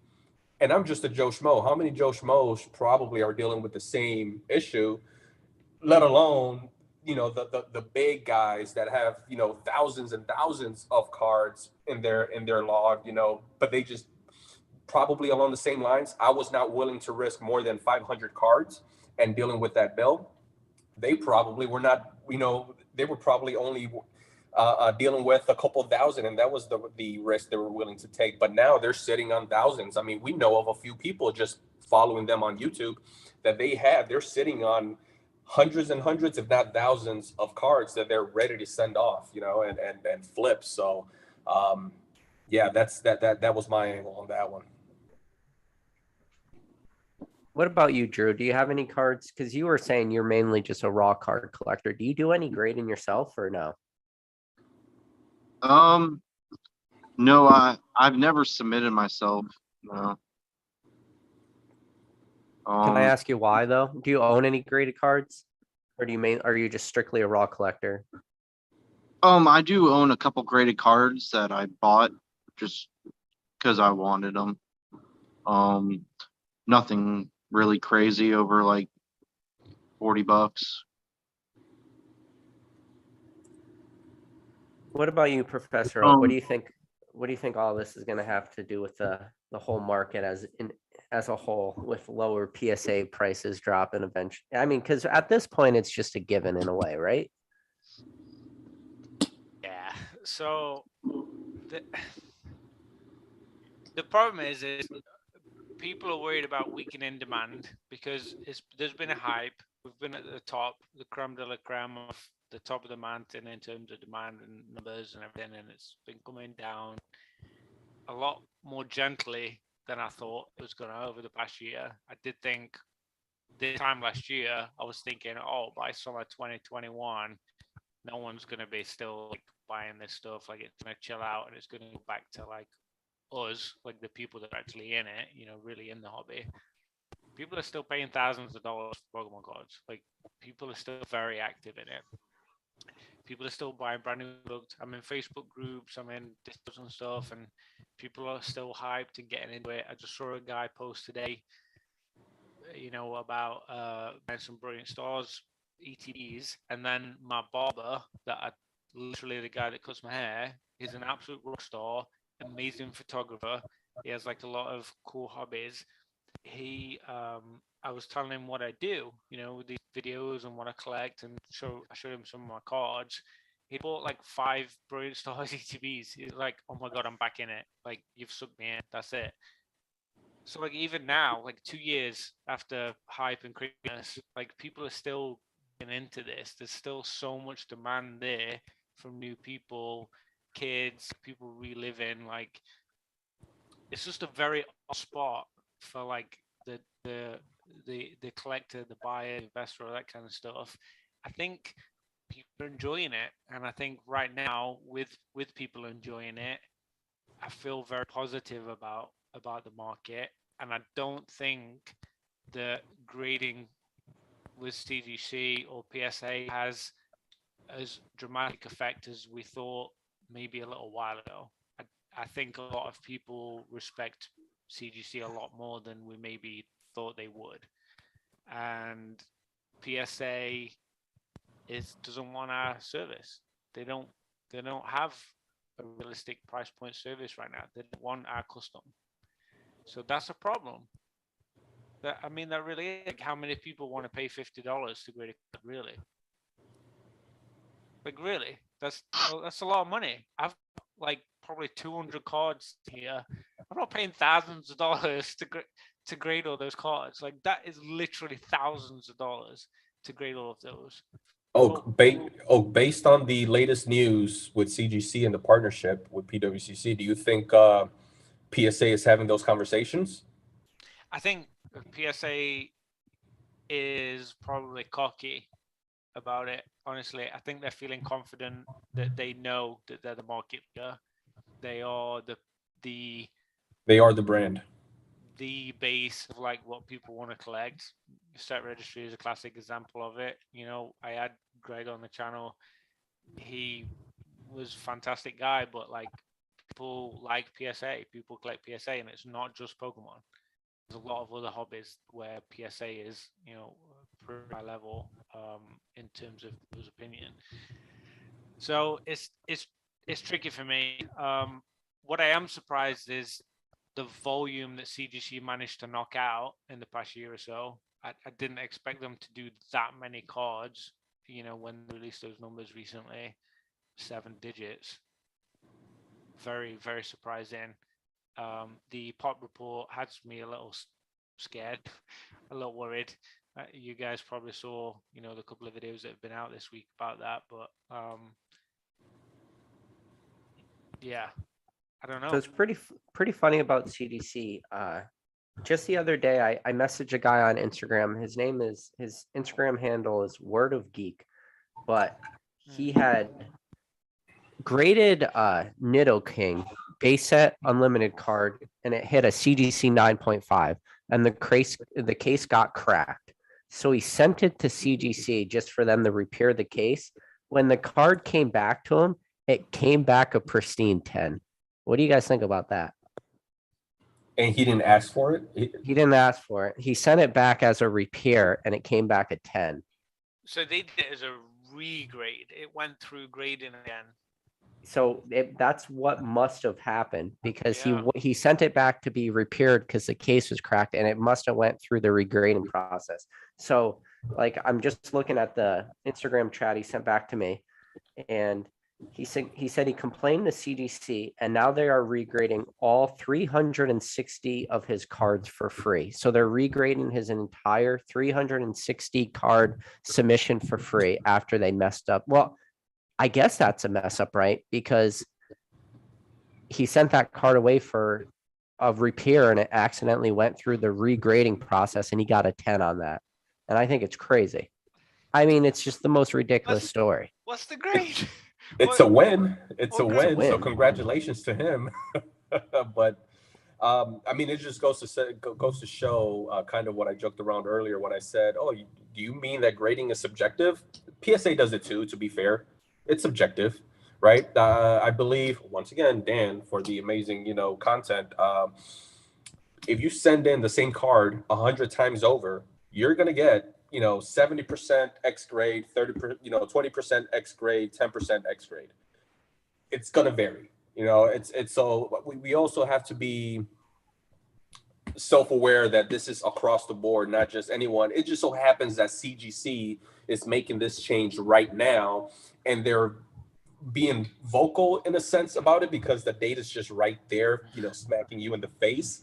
So there's no hiding from it. Where PSA is like, well, are they or are they not? You know, and kind of seems like they are. It kind of seems PSA has probably flip-flopped twice in the last 2 years, but without really knowing it, without really slapping you in the face. Where CGC is just like obvious, like, okay, we're gonna grade it a little easier. Basic. Chevals, Andrew, I don't know if you're going to agree with this, but I kind of think it's a little exciting that it's subjective.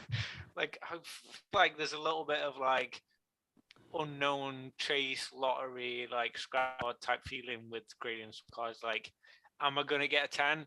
It looks like a freaking 10, but is it going to be 8.5? Is it going to be a 10? Is it, if I'm grading with CC, is it going to be a pristine? Is it going to be a 6 with PSA because it has a tiny fold? Like, there's a little bit of excitement, like, despite on the professional level how terrible that is, like, there is a little bit of like fun with it. Right? I'm going to give you a very short answer, and then these guys can take over because I want to hear Drew, I want to hear Chev. But I 100% prefer the subjectivity, psychologically, gambling aspect, whatever you want to call it. I prefer that over, and I'm just going to say AGS because they deem themselves as like the, you know, the standard of grading because they use computers and no human element is involved in the grading aspect. And so your CGC 9 or your PSA 10 is actually an AGS, 7.5 or an 8. Bingo. So I actually prefer the subjectivity versus the computerized, form. And again, I'm going to keep it very short. As a baseball fan, I love that per game, every game, it changes based on their umpires, because the umpire is calling the game, balls and strikes, and it's subjective. Sometimes this guy's strike zone is this big, and then the next guy's strike zone is this big. And I love that. I love that aspect about the game, that it changes from day to day. Go ahead, guys. The randomness. I love the randomness. So basic, you see this stack right here? Yes, sir. This is my regrade purchase stack. So these are all cards that are gonna get regraded by PSA when it opens up. You're in the crack game. Big time crack game. The crack game. Oh, I love that. The crack game. So this is CGC a Lunatone from Sandstorm, 8.5. PK, What was that? CGC are gonna pull my funding for this video. Oh, on this sorry. one. The sponsorship's done. Game over. Dude, this Kanazawa Pikachu, the subgrades are 10.95, 10.95. Fuck you, CGC. What does that end on? Would that be 9.5 then? So it's a 9.5, but it has 2 10s and 2 9.5s. Like, this is just a PSA 10 So- all day. Like, this card, Plus 9.5. Math is a 10. If we're talking average, that would average out as a 10. You'd round up. we got a Reds Pikachu 9.5, subgrades 9, 9.5, 10, 10. Dude, this is the weakest 9.5 I have ever seen. This is cross grading to a 9 all day. But yeah, I don't even know what grading company this is. Oh, what is Not this? that card again. I don't even know what grading company this is. I think it's one of the English grading companies, OG or something. Is that Swami's grading company? The one he has running from his basement? So we'll just go through some of the regrades. So Venusaur, Unlimited 8.5 from GMA. 8.5 Shadowless Chansey. Here's another Shadowless. A 9 Dragonite movie promo. A Shadowless Doug Trio. GMA 8.5 Gengar. Moltres 8 from Jungle Hypno 7. What is it? Magneton 7.5 GMA. Raichu, best card here. GMA 7. Pikachu, and then an Aerodactyl 8.5 from GMA. These are all just cards that are going to get cracked and resubmitted to PSA, but PK, one of your slabs was TGC? it was what? TGC, one of your slabs? A couple of them were CGC. No, TGC. PCG? T as in temporary. Rattle Oh. says TGC, temporary grading company.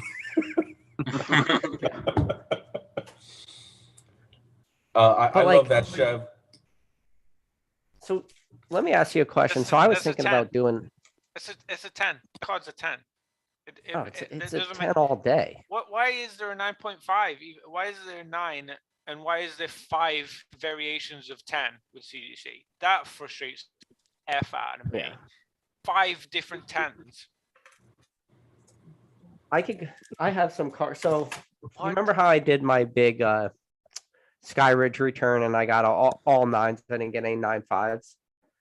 So I went out and I should just go get it. So I went out and bought one 9.5 CGC card. Skyridge. I think it was a uncommon or common. And the reason why I went and got it was because I just needed to know what a 9.5 from CGC for a Skyridge card looks like, because one of the things they docked me on every single one of those cards, or you know what? Keep talking. I'll show get you. it. I just easier to show you. I want to throw out there, as I'm a fan of memes, and Chevals just threw out something that instantly made me think of the next shirt. He said in the crack game that PK's in the crack game. So the next shirt that I'm making, and I've got a few already in the works. I'm in the crack game, in the Pokemon crack game, and it's just gonna be a slab with a hand and with channel locks or something cracking the slab in the crack game. I love it. That's the next shirt, in the crack game. Basic, did you get your stickers yet? Not yet. Not yet. Literally everybody else has received their mail. I'm a little nervous about that because I sent you the one of 12. I sent you the first one. Well, I mean, you're in Florida, I'm in Texas, so it's got to cross the whole Gulf of Mexico. So, on a ship. So, yeah, that's going to take quite a bit. Good point. Yeah, not yet. I'm waiting patiently for that. So this whole box is Skyridge uncommons or commons. Ooh, And that's all for cracking. Oh, that's PSA. Okay. Different. well, some PSA. Here, shout out to you, Professor Oak. Yay! Woo-hoo. That's the hollow one, right? No, this is a non-hollow Pikachu from Skyridge, but No. That's the non-hollow one, right? I gotta see if I could even find it.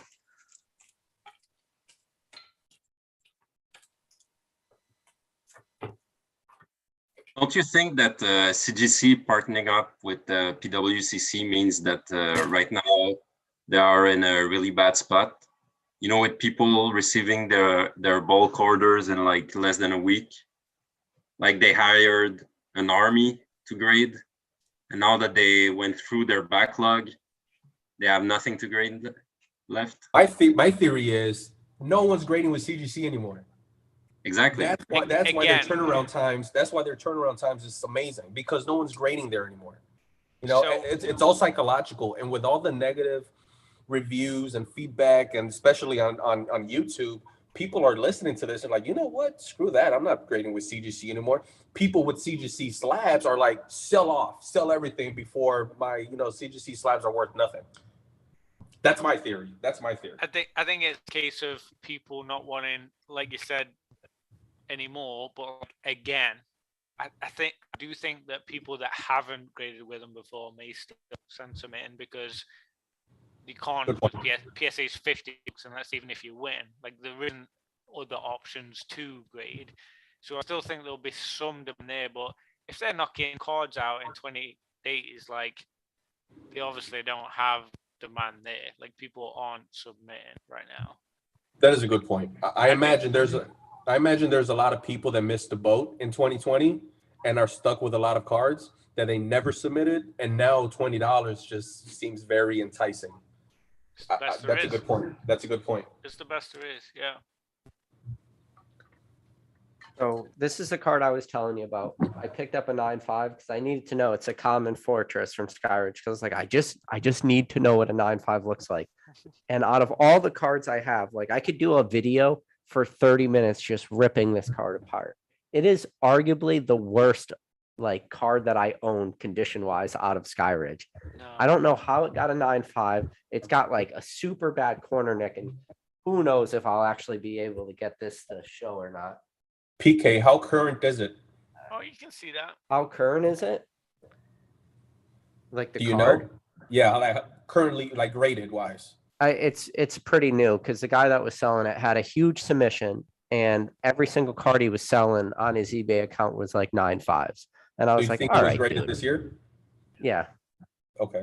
So I think it's part of like the new grading fee. But I picked up a bunch of Skyridge these are all reverse hollows I picked up recently in CGC, just because the prices were right. Like, so I do pick up CGC cards, and especially like reverse hollows that I find for be good candidates in the future. Like, these are all reverse hollows that I didn't grade myself. And I'll just crack them. Some of these are probably binder worthy. When you left, I don't know if you heard that Chef gave me a great idea for my next meme shirt. And it's gonna be and the caption is gonna say "in the crack game," and then I'm actually gonna have I might have to use you, PK. You're gonna have to take some channel locks up against an 8.5 CGC, and I'm gonna use that as the image. channel locks up against an 8.5 in the crack game. I don't use so- channel locks. I just use wired cutters. Sure, but channel locks makes it a little funnier. You know what's confusing to me? Josh the Green Shiz. Hang on, let me lose the headset a second. Ancient Muse said, "What's up with my Aquapolis Hypno?" That's downstairs. You want me to go get it? You want the grade reveal? Ooh. Oh, you got the grade back? Nice. I've had it back, 5.5. Go get it. Go get it, PK. Just sent me this 5.5. I'm not kidding. Like, It's a 10. It's a PSA 10, right? no, but it's Okay. not in. It's not a 5.5.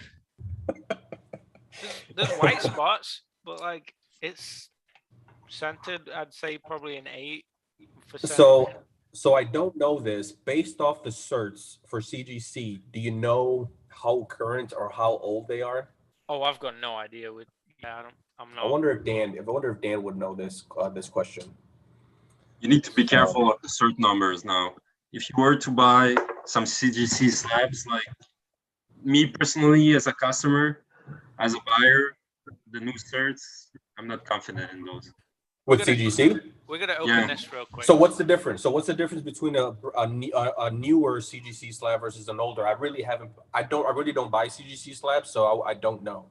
I'm really ignorant on the subject. Well, first I'm gonna answer Rattle. Yes, it is. And you can check the cert number, and the first CGC slabs, the plastic surrounding the card would cover entirely. Then they changed it to something similar to PSA, where it's just like a part of it. And you can check the cert numbers. I don't remember by heart, but surely there are some threads on the E4 that explain like, okay, those cert numbers are safe. Starting there, they started slacking. Don't buy those, or buy them at your own risk. Okay, that's crazy what you just said, because it took how many years for PSA and the psychological game of what cert is good and what cert is not good for PSA. CGC has been out for how long, and we're already playing that game. What cert is like? What cert is good and what cert is not good with CGC? That says a lot to me. I mean, always check the card when you buy a slab, even PSA. You buy the card, not the grade, Chev? What? No way. You buy the card, not the grade? No way. Always ask for extra pictures. Is CGC got a cert checker like PSA? Because I use a certification checker with PSA a lot. I use that. CGC doesn't have that, right? To see if it's even a real certification number. Yeah, so that Aquapolis Hollow Hypno graded a 9. It's a clean 9, but there was one corner ding that I was a little nervous about, and I think that's what they got me for. But it was right on the border. You could really see it at like 30x magnification. I was hoping because like 10x, yeah, you wouldn't really be able to see it. But yeah. What was the original grade? It was originally a GMA 10. Okay. And I cracked it and submitted to PSA. It looked strong, but yeah, it's that one corner I think got me. I'll probably bring this card with me. Maybe you guys could look at it. Tell me what you think. But okay, to answer your question, no, the numbers are not random. They follow each other. Sure. They you can know more or less. Like PSA, you can know more or less when they were graded. See this? What Pokemon DNA sent me? Did you see that just then? He sent me a film. That's a piece of from the Pokemon 2000 film. It's an actual Pikachu of the film roll inside a card. So these cards, Oak, correct me if I'm wrong, and DNA was the one that did a little bit of a review for this. And I knew about this. I saw another card that had a Lugia. How many different Pokemon are on this one card? I would alternates. I would think it's the whole film. The whole movie. Oh, so it's not. So it's the Oh my god, I'm so old, but I don't even remember the word. 35 So it's not the whole mil. Pokédex. So it's not the whole Pokédex No, no, no. up It's until it's generation literally 2. parts of the film used Gotcha. to play it at the movies. Gotcha. And this baby, a transparent Pikachu. I just jizzed a little bit in my pants. That's amazing. Pokemon DNA, you're diamond. I got something you like right here, PK. What do you got? Oh, I got a maximize. Oh, nice. A box topper. You got the. Oh, it's the bigger one. What's the grade? It's a 9. 9. Nice. Oof. Ooh, box hopper, nice. I bought it a while back. I love the box. I love the backs of the box toppers. You know, like because they're super. Yeah. Oh, so that's the one that has the Pokemon card back to it. So it's not the one I thought it was. It's Aquapolis, yeah. Yeah. Those are like this. You're thinking about Legendary Skyridge. Collection. Oh, yeah. Yeah. Skyridge and Legendary Collection have the different backs to it. Yeah. Oh, that's awesome. When did you pick that up? You said A while back, like more than before Logan Paul, I think. I love that. Logan Paul is like a reference point for all of us. It is. It's Because- like because a point in Before time. Logan Like, and after Logan. yeah, Pre and post. it's like Because if you bought right before him, probably you got it at a good price. If you bought after him, you're probably in BC blue right now. BCAD. Before- Logan. Before or after LP?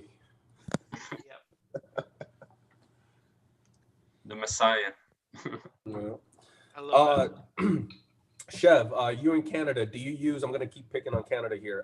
Do you use the Canadian grading company? I'm blanking on the name here, but it has like a leaf, like it almost looks like It's mint. the badge mint. It almost looks like the last badge that you get with through Giovanni. You know that.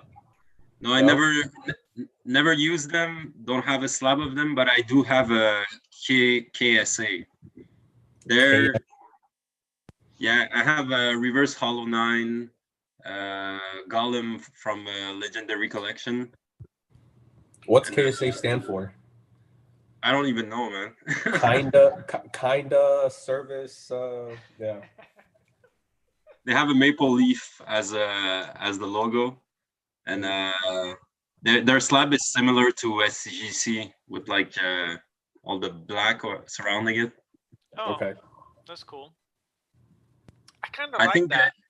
I feel like if I was a sports cards guy, I would, and I was like trying to feature and display my favorite sport guy. I feel like I would kind of like the black border in that content for SGC. Like I feel like that would be pretty cool. Personally, I think it displays nicely. Yeah. But when it comes to their grading standards, I'm not so sure. SGC. Well, so many new people, which I'm sure is a problem with a lot of the other grading companies with them having bulk up so much. But at least looking at PSA, they've got some people that have been doing it for a long time. You know, whether they're QA 1 or 2 or whatever, like at least you've got a chance of someone being there for a while. The other guys, we've got no idea. I mean, they've been doing it for a month. so. The Old Card Shop always asks a good question. I would love to hear you guys' thoughts on this. So, Old Card Shop always says, "What's the biggest modern bag?" Or we don't even have to do what's the biggest modern bag. You just say, "What's the biggest bag in Pokemon right now?" I'd like to hear your guys' thoughts on that question. Like I always love that question from him. Drew. Going modern? Yeah. Right Yeah. now. It What's the seems thumbs like down? Evolving Skies Altards. Why do you say that? You think reprints are going to come and just Oh destroy the no! market? I thought you said what you feel is that what's on the uptrend. Oh Sorry, no! I So misheard your biggest question. bag. Opposite. So like bag Opposite. holder. So Oh. New term in the streets, in the Poke streets.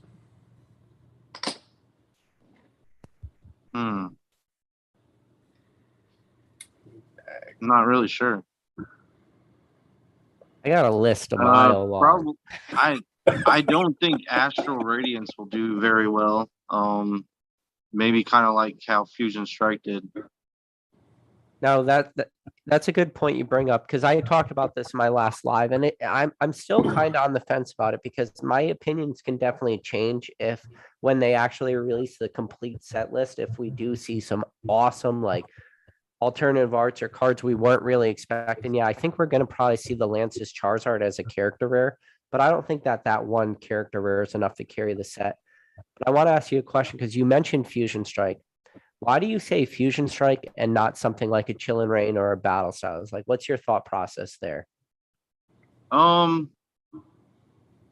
Because when it comes to Fusion Strike, I maybe only like 2 or 3 cards out of it, and I actually like quite a few cards out of Chilling Rain.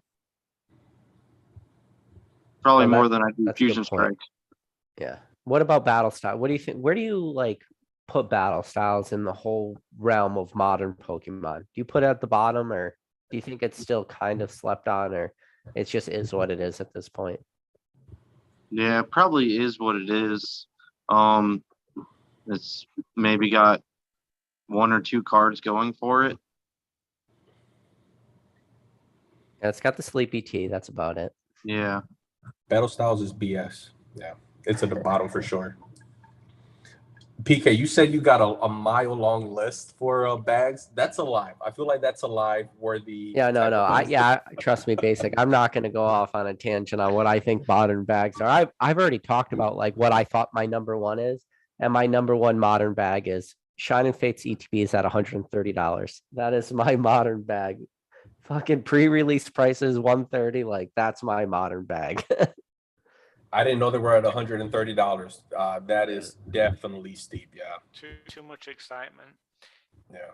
What about you, Chevals? What do you think is the modern bag that people are holding? I actually like the Drew's first answer, because if you look at the chase cards in Battle Styles and Chilling Rain after they got a reprint, how the balloon popped. Like you look at the Blaziken VMAX, you look at the Urshifu, they used to be like 100 and more. Now what did they go for, like $50? So once Evolving Skies get reprinted, I think those the crazy price on the Umbreon is gonna drop. I don't know how low it's gonna go. I guess it'll depend how much they're gonna print. But if they do print, a stupid amount like they did for Battle Styles, you might want to think about selling those right now if you're a flipper or whatever before the reprint hits. So that could be a bag you want to pass to someone else. Yeah, you bring up a good point with like modern singles and stuff, and I mean, I get it. I understand why people want to complete sets and stuff. Like, I don't think any of us in this chat like questions why people want to be set completionists, but I think a lot of us probably question the fact of why do you want to buy cards now when the history of Pokemon has proven time after time after time that after a year or two, card prices drop after release. Like, it's not a secret. I mean, I don't understand why we're still set after set continuously seeing tons of buying pressure right at release. I don't know if that will ever end, to be completely honest with you. Like, it may never make sense to me, but I never see it ending. First to market will always win. First to market will always win. Yeah, and I agree with you, PK. I don't know when that's going to end. So for those that are able to do it, it makes way too much sense to just crack, submit, and be the first to market.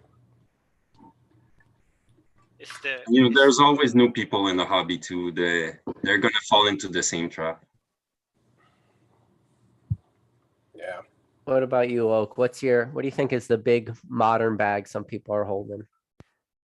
So I want to answer that, but I want to address what we talked about for a second first. So I think that first, like basically saying that first initial high price hype is something that like stresses me out a little bit.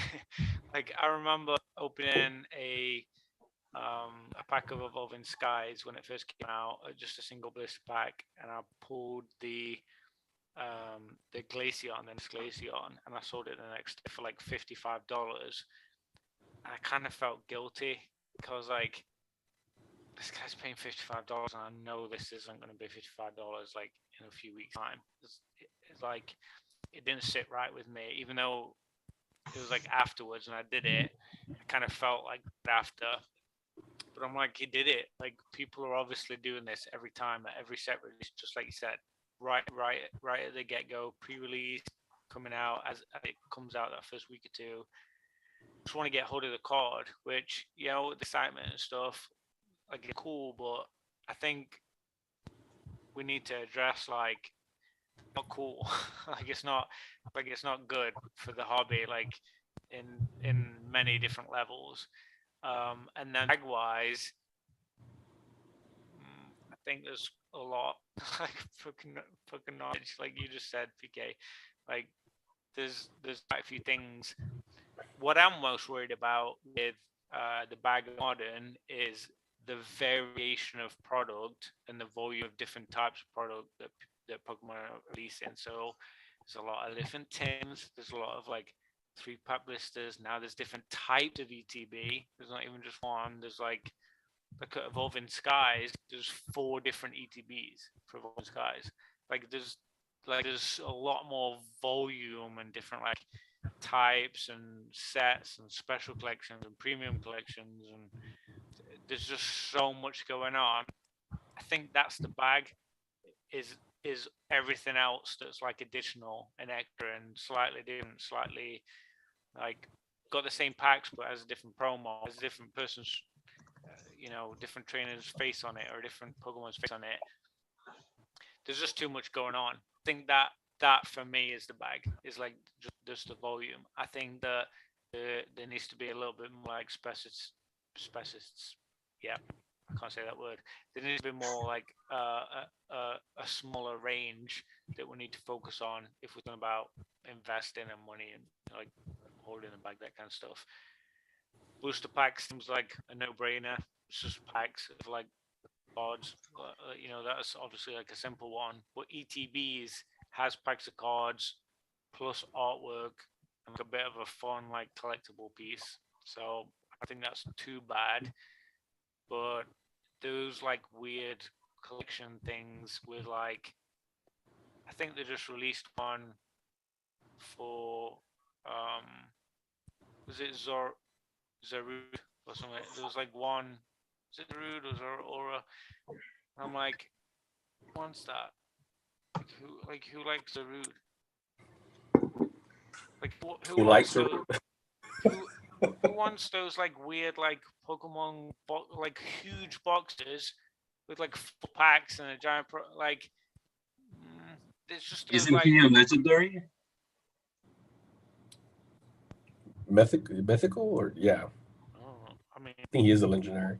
I don't want that as a Zarude card. I'm not interested. What Pokemon are you talking about? I probably could answer. Zoroark? Yeah, I want to say. Whatever it was.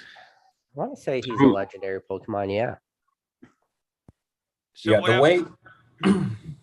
Go ahead, Oak. Go ahead.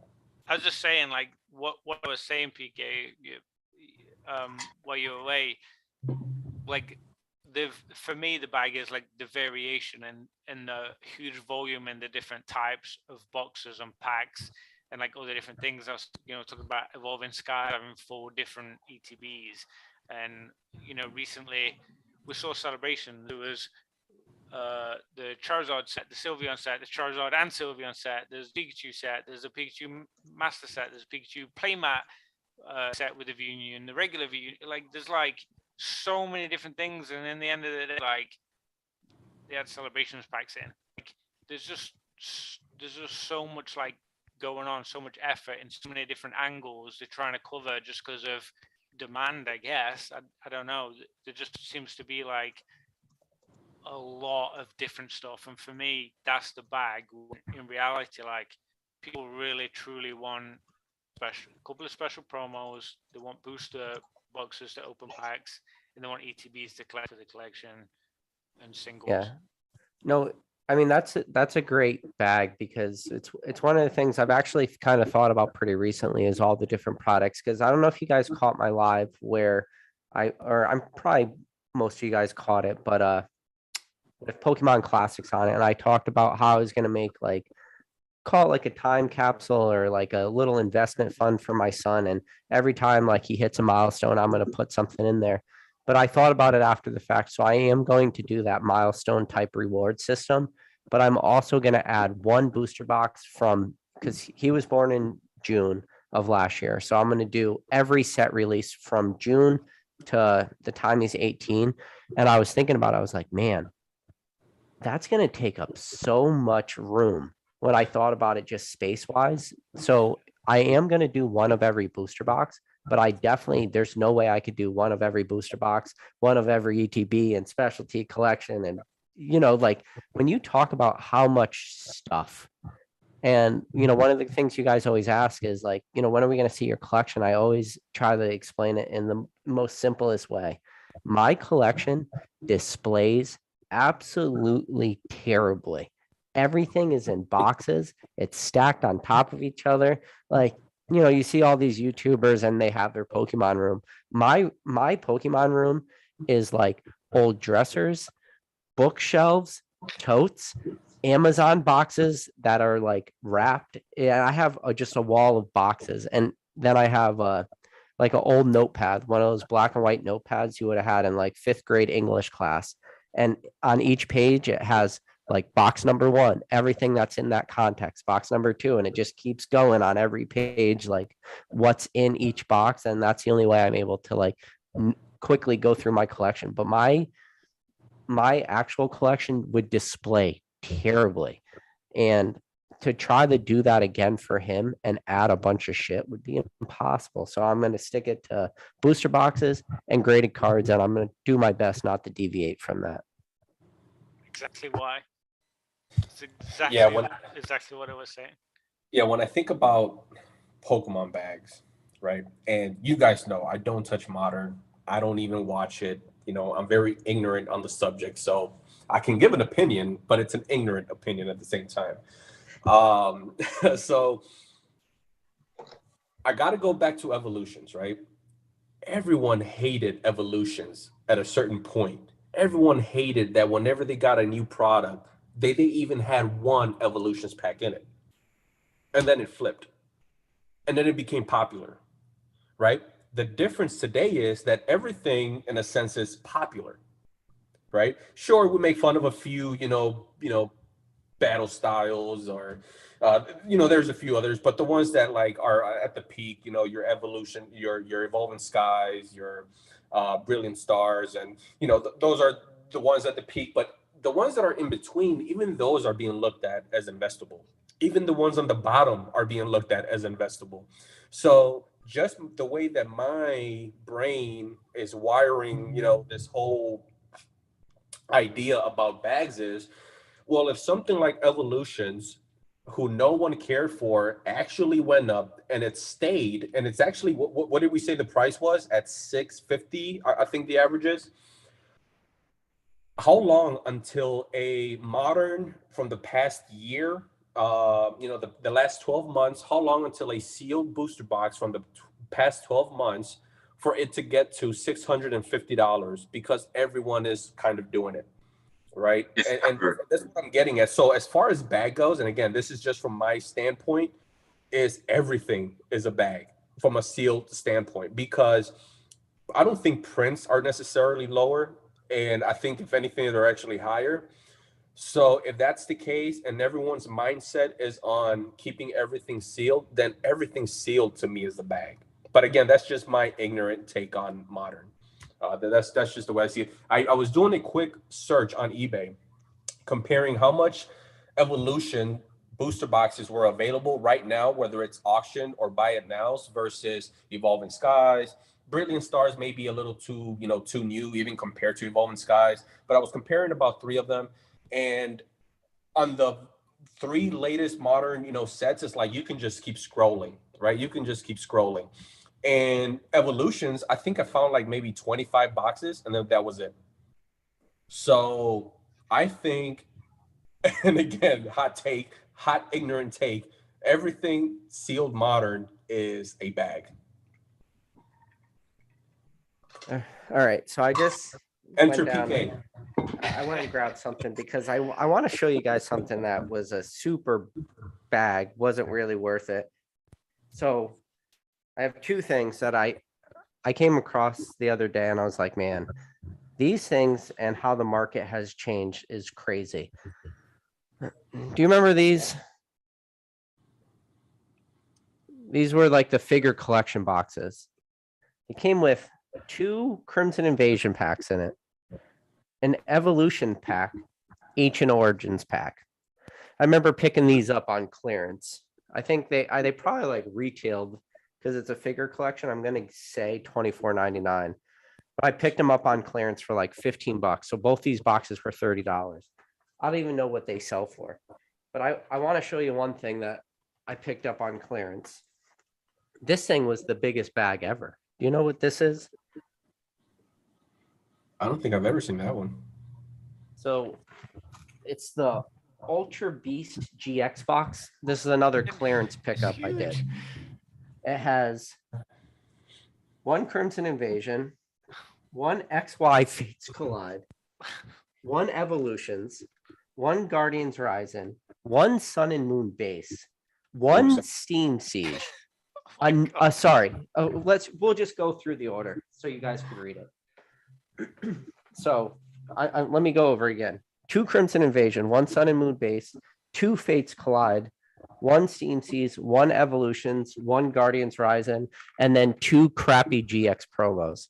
This thing I think I picked up on clearance for like, I'd be lying if I try to tell you a price. I'm not sure. And it comes with like a play mat and stuff.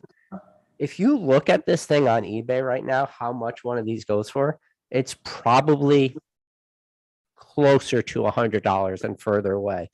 My return on this crappy thing, where I just bought this on a whim because I thought the box was different, I have like a 5x return on this. It's crazy. Like, when you talk about modern bag, every single pack in here was a bag at one point too. So I would be curious to look this up. So is it just safe to say, I forget what live we were on, but is it safe to say then we have crossed over completely to where everything is investable and that's just the way it is? It's hard to say. Like, what going back to my original, theory as to why I thought everything is a bag. Who's going to buy it? If everyone's becoming more educated in the hobby, then how can they rationalize and justify the prices on all of these items? So for me, basic, I think it just winds up to be, so what is this one is $97 best offer. I'll see what they actually are selling for before I answer that. Completed items. Yeah, this thing sold for $80. I think I'm into this for 20. That's a 4x return. Yeah. It's just like the ridiculous thing about Pokemon. But and now compare it, before you keep going and make it very short, and now compare it to what you can get vintage wise. A slab, whether it's an unlimited PSA 9 WotC. You could probably get plenty WotC PSA 9s for that same price. Is that rational? Or have we just completely crossed over and we just have to accept the new era?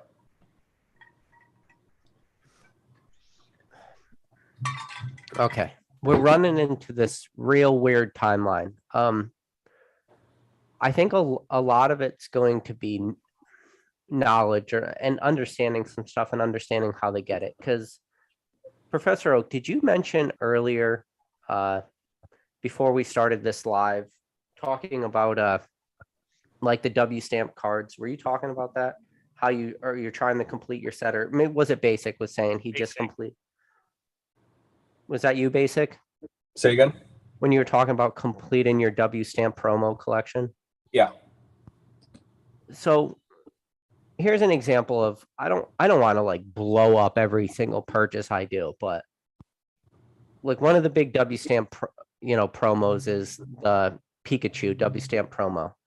And it came in the September 1999 Duelist magazine. You could get them I think right now you could probably buy one sealed on eBay for 50 I don't know, bucks. $200. Nobody would touch. Nobody would I touch looked the other day. I looked the other day. Just But- FYI, $50. Yep. Yes, exactly. If you look at sold listings, I think one sold on March 30th, or it was the end of March, I remember, because I was watching it and I missed it. But it sold for $50. And then another one sold with somebody who had like pretty shitty eBay feed score. I want to say their eBay feedback score was like 98 and change, but they didn't have a lot of sales. But then that one sold for $15 for a sealed, the Duelist Pikachu W stamp promo. That thing in a PSA 10, I don't really know what it sells for. I'm going to say it probably sells for closer to $200 than further away from $200. Mhm. So there was somebody out there bought that for $15, sealed, unopened for $15. There will become a little bit of a curve, I think, for a lot of this. And there's that very famous saying that the riches are in the niches. And if you could really start to understand the niches of Pokemon and understanding like that not everything is in the flashy stuff, like the stuff I just showed you, the reason I brought it up is because I just thought it was funny. You know, I came across those the other day just in my collection and thinking about those as being bag holder type sets and products that I picked up, you know, on clearance and I didn't really think twice about, but because I was going through some stuff, clearing out some stuff, and I found those, I'm like, man, this is something I kind of want to keep to the side because it's funny.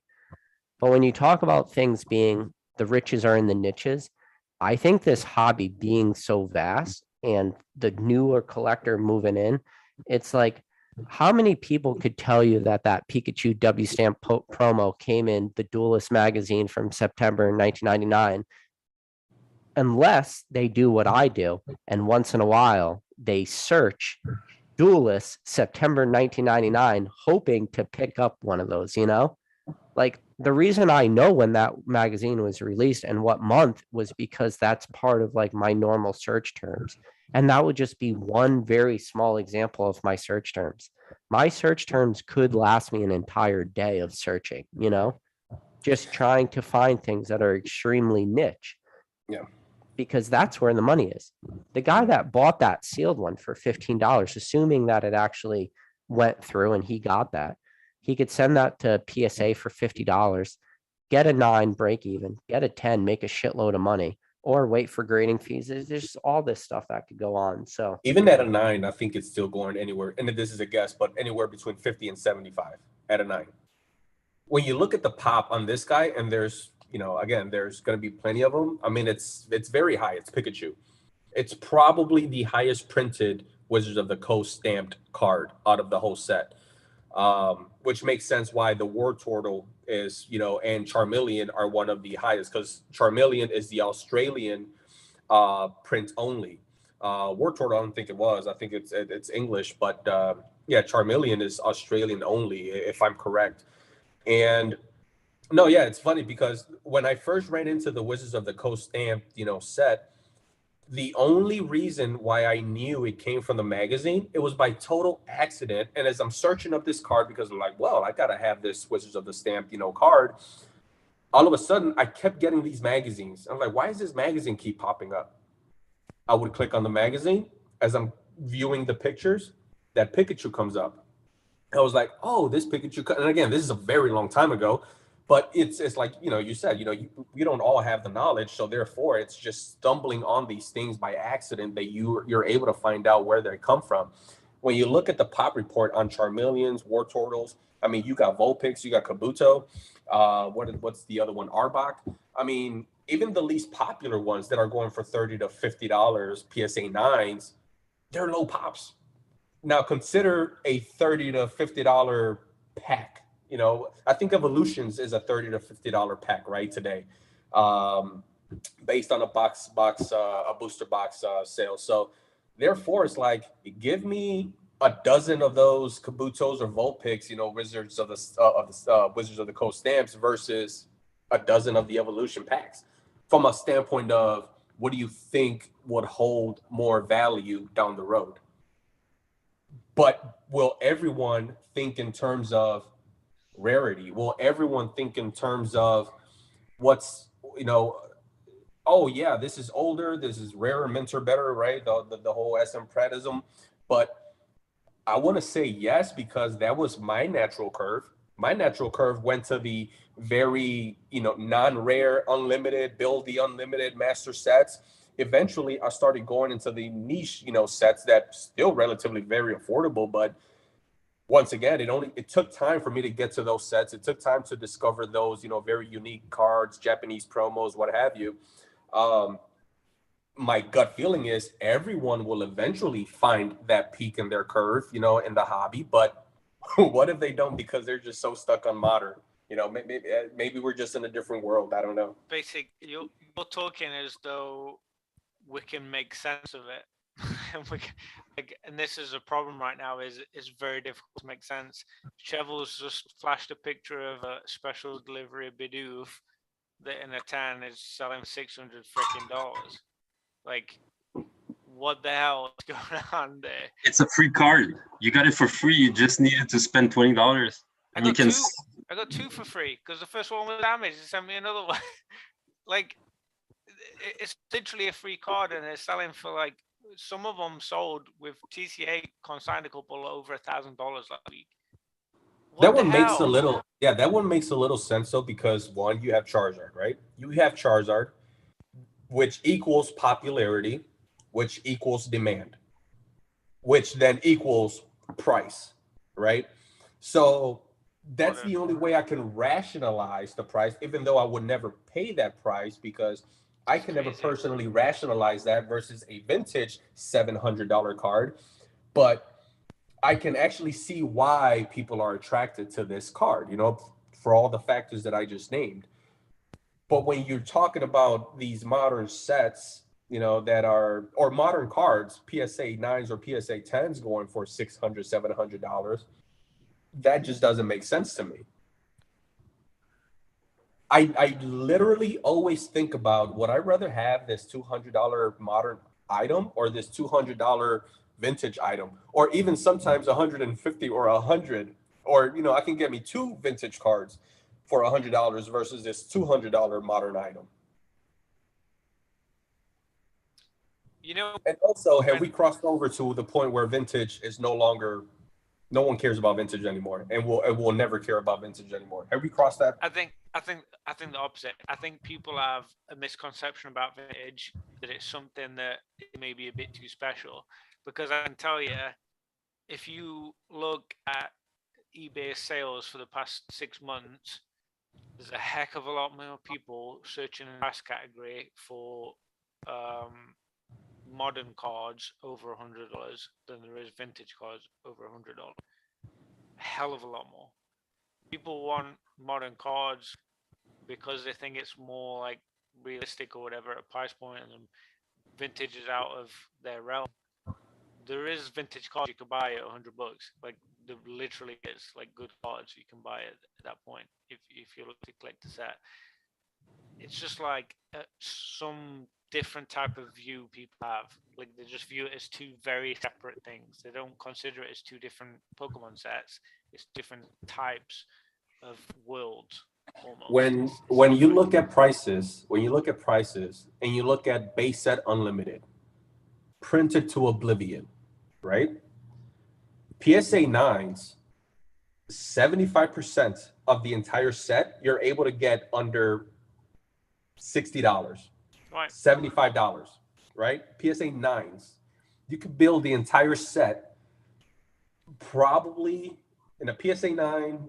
I mean, given that Charizard in a PSA 9 is close to $1,000, maybe, I think, right?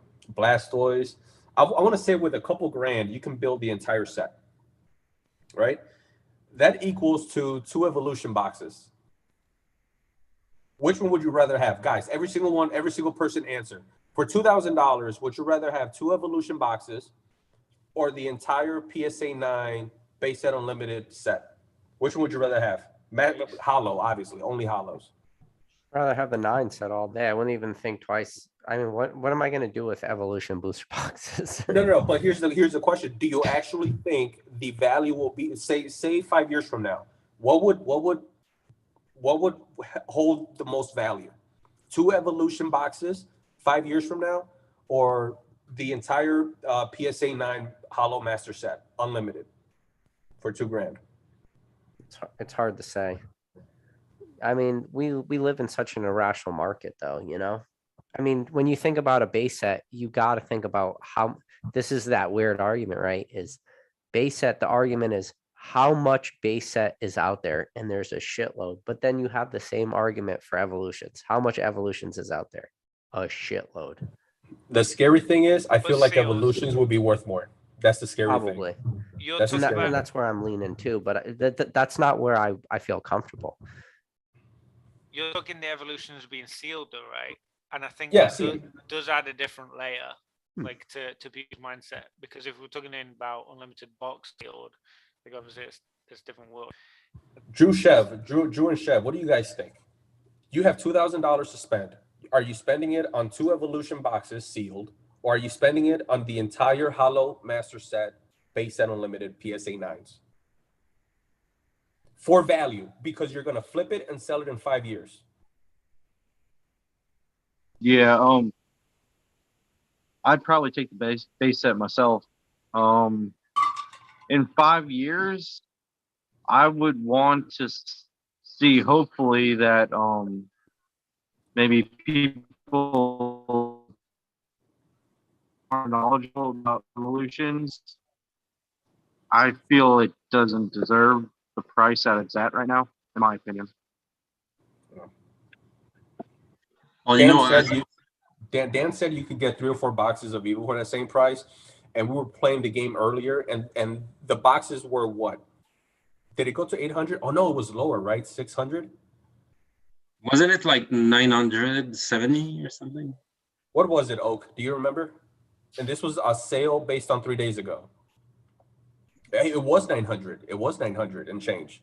That's right. 920, 970. It was 900. So again, going based off the last sale 3 days ago, you know, it's 900. So technically, with $2,000, you could only buy 2, right? But yeah, it's a very wide window for that box. But go ahead, Chev. What would you go with? Well, me as a collector, I would go for the base set, of course. But when you think about it, like sealed product, the more you go in time, the more you advance in time, the less normally there will be, because people will crack some boxes, will crack some packs. And the slabs, I mean, you know, you look at the pop reports, if you go on Pokématrix, you can see week per week how many cards of each set is being graded, and base set is still graded a lot. So the supply of graded base set is still growing. While what's the growth on PSA 9s versus the entire pop? I would have to check, but I think yeah. PSA 9s are, you know, they're growing. It's the PSA 10s. That's again, riches are in the niches, those 10s, you know, condition rarity, stuff like that. Because when you look at a base set, when you look at something that is overly printed, and nobody's question if base set was overly printed, but it's really just boils down the condition rarity when you have something that's so mass produced like that. And Professor Oak could tell you, like, what are the PSA 10 rates of base set, even with all the shit that's being graded right now at PSA? It's nothing. Single digits. I mean, we're talking hundreds and thousands of cards being graded, and 10 hollows are in single digits. Literally, it's that low. So, if we were talking about, you know, you basically used the example of that $2,000 of like 9s, but if you bought $2,000 worth of 10s, you know, not all of them, but like, you know, just PSA 10s, that would be a very strong yes for me. Oh well, yeah. If you're switching it over to a 10, then yeah, that changes the equation for sure. Even with last volume, I think just the grade 2 or 3 cards could be the evolutions books in that sense for me. Knowing what I know, and you guys will see, because I'm pulling the data again in 2 days for April's numbers on that, like, there hasn't been 10 hollows getting graded. Like, so forget our generation. And again, a question for everyone in the group here. Forget our generation. will the next generation that's already getting into buying, and they're buying into modern, and they're investing into modern, are they going to eventually care about base set unlimited versus evolution boxes? Don't underestimate that basic. Before you guys answer, I was going up against the one on PWCC this weekend on a base board from 1936. No one is bidding on PWCC that was alive in 1936 and has an emotional connection to that card.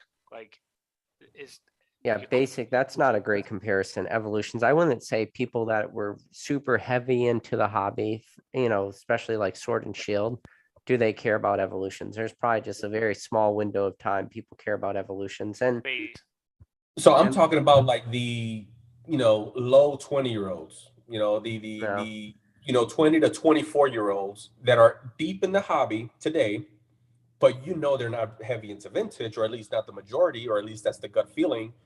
When they're 34, will they care about base set unlimited?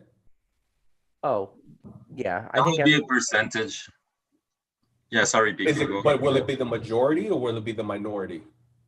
I think people always care about the original, Always. How many collectors? So Mickey Mantle rookie was 1952. Babe Ruth rookie card. Fuck if I know, but I know Red Sox won the World Series in 1918. So I know Babe Ruth was on that team. So Babe Ruth 1918 card. How many people are alive when Babe Ruth was playing? The answer is 0. How many people in this hobby were around in 1952 for Mickey Mantle's rookie season? Probably the answer is almost nobody, if potentially 0. But those cards still fetch the highest premium. Now, do the super modern players also catch super premiums? Yes. So there will always be like an ebb and flow and a balance. And I think modern will always probably stay strong, but the vintage will always be in demand. And when you look at the big cards that are in demand, they're historical markers for whatever hobby you're talking about. Michael Jordan rookie, I guess Michael Jordan's a bad example, but I think a better example would be Mickey Mantle and Babe Ruth. But when you look at historical markers for the Pokemon hobby, there's no way to ignore base set. And when you talk about like the big starters, I mean, really, when you think about all 16, starters or all 16 hollows from base set, every single one of those hits hard. Even, your big 3, Charizard, Venusaur, Blastoise, like, people are probably going to always know what those are. And yeah, and it's the funny thing about base set is when you put the base set starters, so Charmander, Squirtle, Bulbasaur, and you put those against every single generation that ever came out, Gen 1 always seems to come out on top. And more importantly, every single person seems to know those cards more than anything else. It's like, yeah, if I asked you who's the starter from Diamond and Pearl, you're going to, for a water Pokemon, you're going to tell me Piplup. But for the average person, if I ask them what's the water starter from Diamond and Pearl, they're probably not going to tell me Piplup. But if I say what's the water starter from Gen 1, they're going to say Squirtle, and then they're going to say evolves in the Wartortle and Blastoise. Like, they'll always know those cards. So I think it only makes sense that eventually, given enough time, they will flock to the original cards. Okay. I muted myself. That's my fault. I don't know. What do you guys think, Droop Chev? Do you think the 20-year-olds, the low, the 20 to 25-year-olds today will eventually flock over to vintage? Majority or minority? I think it doesn't matter if it's a majority or minority, as long as the pockets are deep. If it's a small percentage because they dig deeper in the hobby and they compete against each other to get those cards, like, the prices are gonna stay up. So to me, it's gonna be a minority because like the entry point is a lot lower for modern. And like, you need to do your research to know this stuff. And it's like in anything else, like I always use the comparison with music. Like, you can listen to music and you turn on the radio and you listen to whatever, Lady Gaga, and like it's accessible, you get it right away. But if you wanted to go into the more like niche underground, you know, hardcore punk bands, you need to dig, you need to find them yourself. It's a bit the same thing. Will there be enough people to sustain it and like replace us like someday? I don't know. We can speculate on it. I hope so. Oh, it's all speculation, but I've always had the gut feeling that for 90% of the collectibles, I don't know if we've hit the peak for 90% of the collectibles, but that's my gut feeling. Going 10 to 20 years from now, I don't see a PSA 9 base set Hollow Master set being more than it's going to be worth within the next 5 years, 20 years from now. It's just a gut feeling. I just don't think I just don't think the hobby will transition that way. I think 90% of the collectibles will be left behind. And again, it might be sustainable, you know, compared to today's prices, maybe 10, 20, 30% less, which wouldn't be the worst, it wouldn't be the worst overall, but comparing it to everything else, comparing it to the top 10% of collectibles, which 10% is actually pretty generous. When you think about the cards that are actually important in the hobby, right? Those top tier cards, 10% is probably generous, because once you get to the bottom of the barrel of that 10%, you're probably looking, and I don't know how it looks, but you're probably looking at very common cards, because the very top 5% of that 10%, it's, or the top 50% of that 10%, you're looking at the rarest of the rares, you're looking at 6 figures, 5 figures. And I just don't think a lot of these sets even make it inside the top 10%. But again, it's just my weird, gut feeling. It's really nothing to back it up. It's just more or less what I think the crowd will do in 20 years from now. And I have a lot of factors. I spoke on this on Oak's live, because he actually wanted to hear my take, because I mentioned this quite a few times. Just a gut feeling, but I feel like 90% of collectibles today in today's hobby will not be worth what they'll be worth within 5 years. Whatever that peak within today and 5 years is, I don't think it'll be worth that in 20 years. It'll be worth less. Okay, so Drew, you think kids are going to be chasing base set in the future? Yeah, I always think there will be people. I mean, it won't probably be the majority, but yeah, there will definitely be a minority of people that will always go back.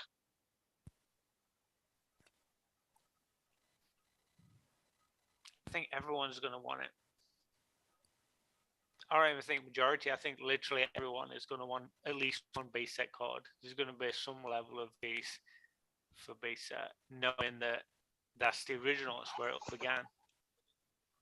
Whether that's a Pikachu or one of the favorites or some kind of connect. There's 150 cards there to collect. 150 Pokemon, so I say, to connect to in first gen. Not necessarily just base set. We've got quite a few different sets to play with. From the G days. I don't know.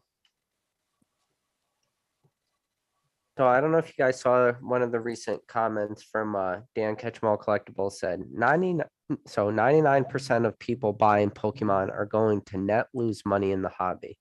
Yep. Would you agree with that? Mm-hmm. But yes. Now let me ask you this question. If you I'm sorry, I should rephrase that. Do you think that that 99% right now, if they wanted to, they can control their own destiny? Because there's a lot of exit opportunities if people are super worried about losing money right now.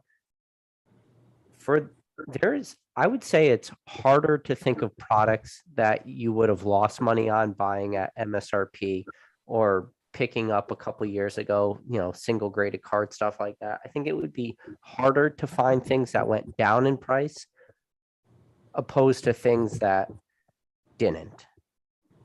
My wife is a teacher, and her kids have binders and tins and sleeves and everything you could probably imagine stuffed with cards that they just freaking love. they've got no interest in making money, investing, holding, keeping good condition.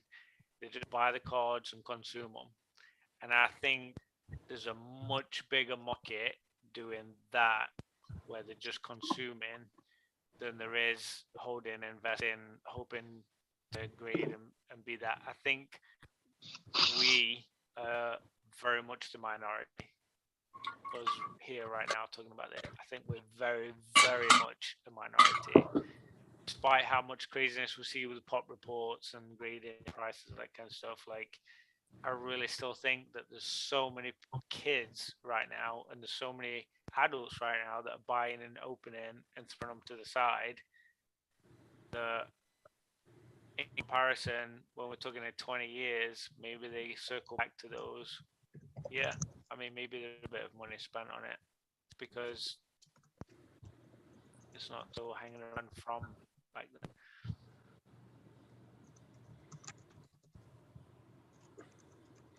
Yeah, and Dan brought up a good point. He said people in a YouTube live at midnight on a Friday is a vast minority indeed in the hobby. I would definitely agree with him on that statement. Cheers to that. I was going to respond to that, and PK, you beat me, but I was going to say, if there's anything to change your mind about the hobby, and I get my pessimistic, view on things, which is why I will always preach if I could, and again, when I give my opinions, I never try to sway anyone. All I care for is for you to hear a different perspective, and if you feel like you've gained something, great. If not, just put it to the side and move on, right? But if I buy something today, it's money down the drain. It's in the toilet. I just threw away, whether it's $50, $100, $1,000, is down the drain. And if I never get it back, that was literally the point from the very beginning. And if I'm able to get my money back, that was the best case that I ever thought. And if I'm able to double my money, then I just blew my own mind. But when you go to Collecticons, right? This is my own mind. When you go to Collecticons and you see all these people and you see all the hype and you see all the what do you call it? The excitement, the optimism in the hobby.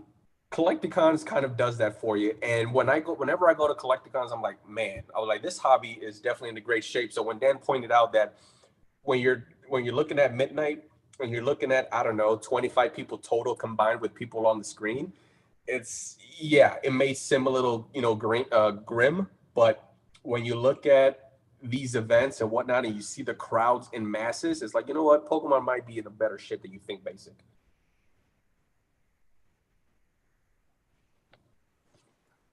No, I think, yeah, you're right. It is just a very weird time in the entire hobby as a whole. But my fear is, and it's always been my fear, and you guys have watched enough of my channel. You've heard so much of my internal dialogue, and I kind of just like spew it out during my lives. Is one of the things I think about all the time is I try to think about all the different areas of the hobby, like all the different type of collectors, all the different mindsets that people could be coming into this. And it is crazy because I guess I'm always trying to rationalize things. And I hear people make comments like, like the different type of collectors, and people say like, well, some people are like cheap in this hobby and stuff like this. And I hate that word being cheap in this hobby. I think what it boils down to is either what is overvalued and what is not overvalued. I think it like comes to that simple of a thought process. And some people say, well, you're being cheap. And it's like, no, it's just overvalued. But that's the thing too, is just because you think something is overvalued, the market at the end of the day will always dictate it, especially in the long term. The market's always going to dictate like what the real value of something actually is, whether you agree with that or not too. And that's something that is very tough to get over that hurdle. Sorry about that noise, guys. Can I ask you guys a question? I got this new mic. Is it sounding right, or is it better when I just do it straight through my computer? I think it sounds very good. Okay. Yeah. I don't think it sounded bad coming from your computer. I can't say that it's like, oh my god, now I can hear you so clear. But yeah, it sound great. Max And Wolf, if I may. Oh, sorry. Go no, ahead. go ahead. I was just Go gonna ahead, say Kevin. I miss the old voice, from back in the days. That was through my iPhone. One There that is a difference, right? There is see now, Chev, and you're going to be guilty of this now. There's a big difference when you're able to put a face to the voice or a face to the name. So now, whenever I see Chev in the chat, it's changed forever. It's changed forever. Whenever I see Droop in the chat, it's changed forever. It will no longer be the same. So tonight, thanks to Professor Oak, definitely has changed that. So even for yourselves, you've changed it. But I saw something here that it was a conversation that I've had with a few folks in the last couple weeks. It was regarding a few trophy cards, and I'm going to throw his name out there because I don't think it's that big of a deal. But Swolepoke, he has a few trophy cards, Kangaskhan, and I forget a Tropical Wind, I believe. And they were talking about prices and the last souls, and I was asked the question, is it because someone commented on those videos, oh, that's not right. You can't say that your card is now 30K just because the last person paid 30K. It's whatever a person wants to pay. What do you guys think about, especially higher end cards like that? But I think it applies to any card, really. For example, my Dark Charmeleon that I feel like I got at 40% off to 50% off.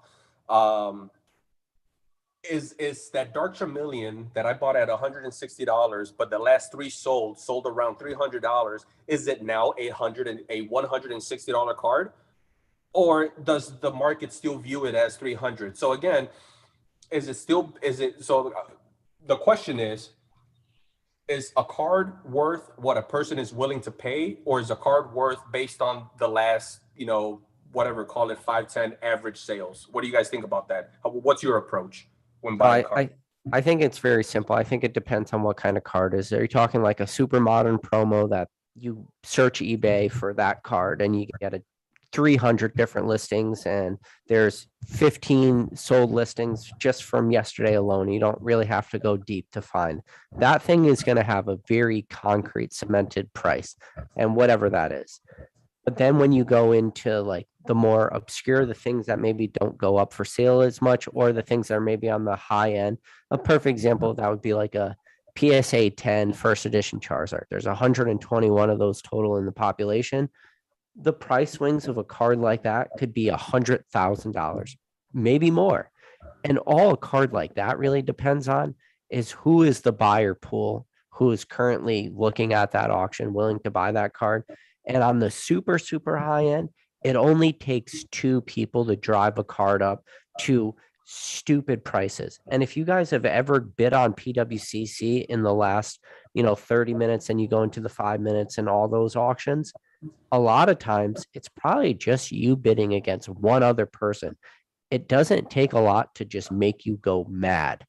And on the high end, it's very easy to do that. Now, a super modern promo, if somebody starts bidding you up and that price goes too high, it's simple. You just like, nope, not buying this card. I'm just going to wait for another 30 minutes for the next auction to end. So that's my thought when it comes to that kind of stuff. What do you guys think? And just to be fair, you're 100% right. You can't compare it to the high end to the lower end, right? And then everything in between. And just to give you to preface my short answer that I gave them, the way I see it, and I was specifically talking about those specific cards, call it a $30,000 card. The way I see it is, yes, $30,000 is the new market until it's not. Until the next one goes up for sale and it doesn't prove to be $30,000 and the person bought it for 25. So now it's not 30,000, now it's 25. So the way I process that is it's $30,000 until it's not. And then once it's not, then it's up to the next sale to determine what's the price. Is it 25? Is it 30? Or is it 20 and 40? You know what I mean? It's like, where is it going to go? And to me, it is based off the last price. And I think you can play with that number. But the new price, or I should say, a card is priced at what it is until it's not. Until the next sale proves that it's not, or it is. There, it's crazy when you think about certain cards, because there's certain cards that I would value at a very high dollar amount. And not only would I value them at a very high dollar amount, I would also try to make a play on those cards. But, month to month or year to year in this hobby can be very different. Like when you're looking at some cards on the high end, and, for me, high end is anything 5 figures, so 10,000 plus. If you catch me on a bad week or a bad month where I haven't had great sales or anything like that, I'm not a buyer at that point. Even if I think that that card is of value at that dollar amount, if I don't have the funds available, I'm not a buyer. So then when I now become eliminated from that buyer pool, and again, Dan Ketchum Collectibles in this chat right now, he's brought up a very similar point where he's talked about a lot of the auctions he's been in where, sometimes he was priced out of stuff, but he was literally the second highest bidder. So Dan asked himself a simple question. If that other person who was bidding against him wasn't in there, how much lower would that card have actually in reality sold for? Because he wouldn't have had to keep bidding up, and that guy wouldn't have kept bidding up. It's a potential that some of the cards, we're talking about in this hobby can sell for thousands of dollars less. Yeah. Yeah. And just to give a little, backstory to how I got that Dark Chameleon for such a lower price, I got it from Australia. The auction ended at 4 a.m. Central Time. I literally set an alarm clock for 3:56 so that I can be up 4 minutes right before, and I can do a last minute, a last second bid. But there's a big difference between a $150 card versus 30K, right? Which, and I'm pretty sure this never made it to, mainstream, what have you, within the hobby. But there was this big argument back and forth within, these, high-end collectors and guys just chiming in like, hey, you can't just say that that's a $30,000 card because you're influencing the market just based on the last sale. You can't say that. And my take was, well, I guess it is a $30,000 card until it's not. What do you think, Oak? It's interesting because I just had the exact opposite experience about what you guys just talked about. I don't know if you saw my mail day, but I bought a Generations Pikachu, just a regular one from the set. And it was Pop 11, a PSA 10, and the last sold was $60. And it had been a little while. So I was thinking, this could go for like 80 or 100 or something. And I bid high, hoping to secure it, thinking this is low pop, there's not that many of them, and the last 60, not many come up for sale. I got it for $40. No one bid on it. There's a couple of people bid on it, and I got it for $40. So it's like, I get like the going by the final sale, but then it's also like you gotta have the person that's like willing to pay the final sale too. So it is muddy. It's not clear. It's muddy water for sure. And a reference point being the final last sale or last 2 sales, last 3 sales, or whatever, definitely helps. But on a low pop card, Pikachu Illustrator, like, was that 10 that he just bought really worth that? Like, no. Was it $200,000? Like, is the 2 million that Scott has listed on eBay that's at 8 or 9 or whatever, it's $2 million listed for? Is someone gonna pay that? Like, based off past prices, or based off like everyone in the real world knows it's not $2 million? Like, I don't know. It's hard to like make that call like the much higher levels, but I've just experienced the opposite on like the lowest scale of a PSA 10, like on such a simple Pokemon that I thought I was going to be fighting with people to get. Like, honestly, especially Pikachu collectors. I don't know. It's odd. It kind of like threw for a bit of a loop in a good way, for me. But like, it kind of like was a bit confusing. So I don't know how I feel about it firsthand from that experience. That's a good hypothetical, though. That's a PSA 10, if I recall. PSA 10 Illustrator, the only one, right? What if someone got their binder not out? Scott's. No, the one he has the for one that sale. Logan Paul, the one that Yeah, Logan Paul yeah. bought. What if someone said, "Hey, I've got one in the binder. Let me pull it out, grade it. It grades a 10, puts it up for sale. What's it go for? What does it go for? Over 5 1/4 or under 5 1/4? Under. Goes under. I think it goes under. And now, is it because there's two in the world now, so there's in essence there's less, or is it just because the interest for someone else to have that card is not there?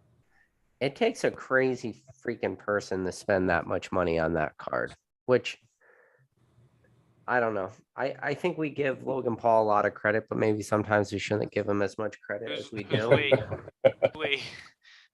Because he's done some really crazy things. I mean, I'm sure he by at this point has a complete, first edition base set hollow set, right? So 1 through 16, and there's no way that he wasn't just the guy dictating a lot of these prices.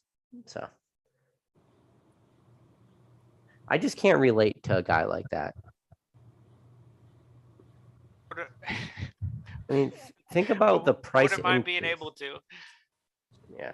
He's got some crazy money. I remember, PK, on your live, you invited me on. You asked me the question about the potential at that time of the fake booster box case, and I said, look, everything points to it being fake, but the fact that this guy is rich tells me that he has a team behind him checking.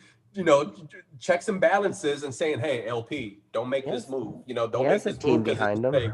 They're the GI Joes. That's the team behind him. Go Joe. And I gave LP and his team more credit than they deserve 100%. Apparently, they don't have smart teams behind them. Yeah, like his team surrounding him are Pokemon experts. It took Rattle to really bust that open, and it shows the amount of influence somebody could actually have.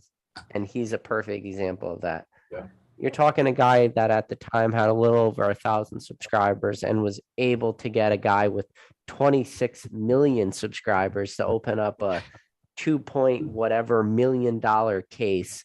And not only did he open that case, he changed the way businesses ran. When you talk about businesses, you're talking about, BBCE and the entire market sentiment throughout multiple hobbies, whether it was Pokemon and their graded packs or it's sports cards and the BBC wrap. Like one person managed to change the way an entire industry worked. And I don't know how many people, I'm sure we could probably pull up the video, how many people watch that fake Logan Paul booster case opening, but it's probably in the millions of people. And that's because of Rattle. Did you say he has 26 million subscribers? 24. Just shy of 24 million. Okay. Now I want to look it up because I want to see how many people actually look at that video. I think I have 150. Congratulations, Oak, on getting 150. Congratulations, by the way. You did that in 2 weeks. Basic, seriously, though, let's talk about this. How many people out of that 150 could probably take a stab at knowing whether a bot is fake or real? And how many out of his 26 million, with those 150 excluded, would be able to tell? Because I can tell you, we have some freaking rock stars in this chat right now.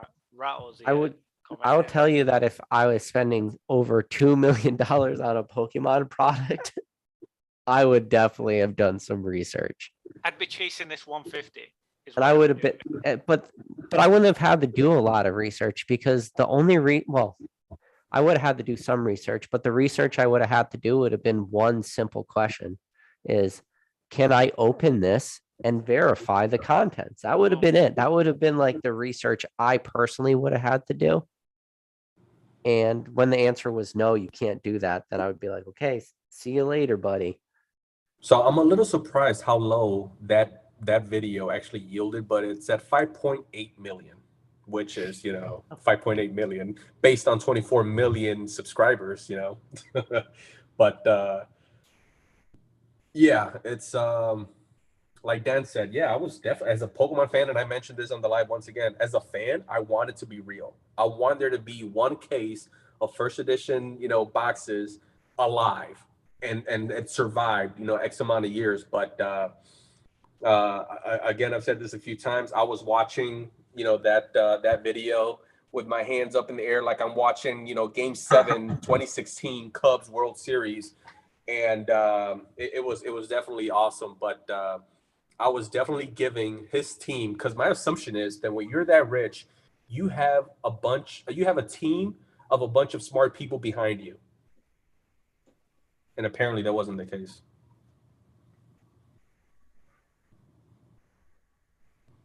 I think sometimes in Pokemon, people just want to hear what they want to hear. They want to surround themselves with people they want to surround themselves with. And I also can understand that. You think about the people we surround ourselves with, right?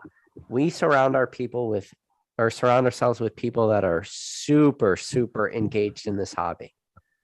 Would you want to surround yourself with somebody who wasn't in this hobby? What would be the type of conversations you would have? You probably wouldn't have very meaningful conversations with that person if they were just saying like, what do you think about, I don't even know. I can't even think of a question somebody would ask. What do you think of Evolving Skies booster boxes at $180? How do you start that conversation? It's like, sit down. Yeah, even myself, who is very ignorant to the subject of modern and speculating and investing, is like, I love having the conversation. It's a fun conversation. Let's have it. But somebody that's not into Pokemon would not even know how to start that conversation. Yeah. No. I don't know. It's just too many conversations would be too tough to have. But I don't even know. I mean, I wouldn't want to do it. I would never do it. I would never want to like put the label of like Pokemon expert, which a lot of these people are very willing to put on, which again, I know my name is Knowledge and it's very like counterintuitive to what I want to like label myself. But I think the thing is most of the people that could help people out, like Rattle probably could have led them in the right direction, but he wouldn't want that.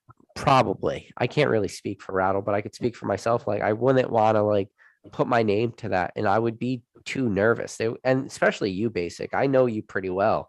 Like if you knew that there was a $2 million sealed case of first edition booster boxes out there, and you put your name to it, and then you found out that some of this information that maybe you thought was correct ended up being false, you wouldn't then double down on your original thoughts. You would probably be staying up at night being, oh my God, what have I done? I've destroyed my reputation. I've destroyed my life. I mentally will never be able to, recover from this. Where the people who, after Rattle made his first video, and his first video to me was very apparent that everything about that case at least was suspect at the very minimum. And then the people that were involved in that doubled down on it and literally used the phrase, I am 10,000% confident that this case is real. Where I wouldn't be able to sleep at night, they doubled down on it. It's just whatever. 1,000%. 10,000. 10,000%. Yeah.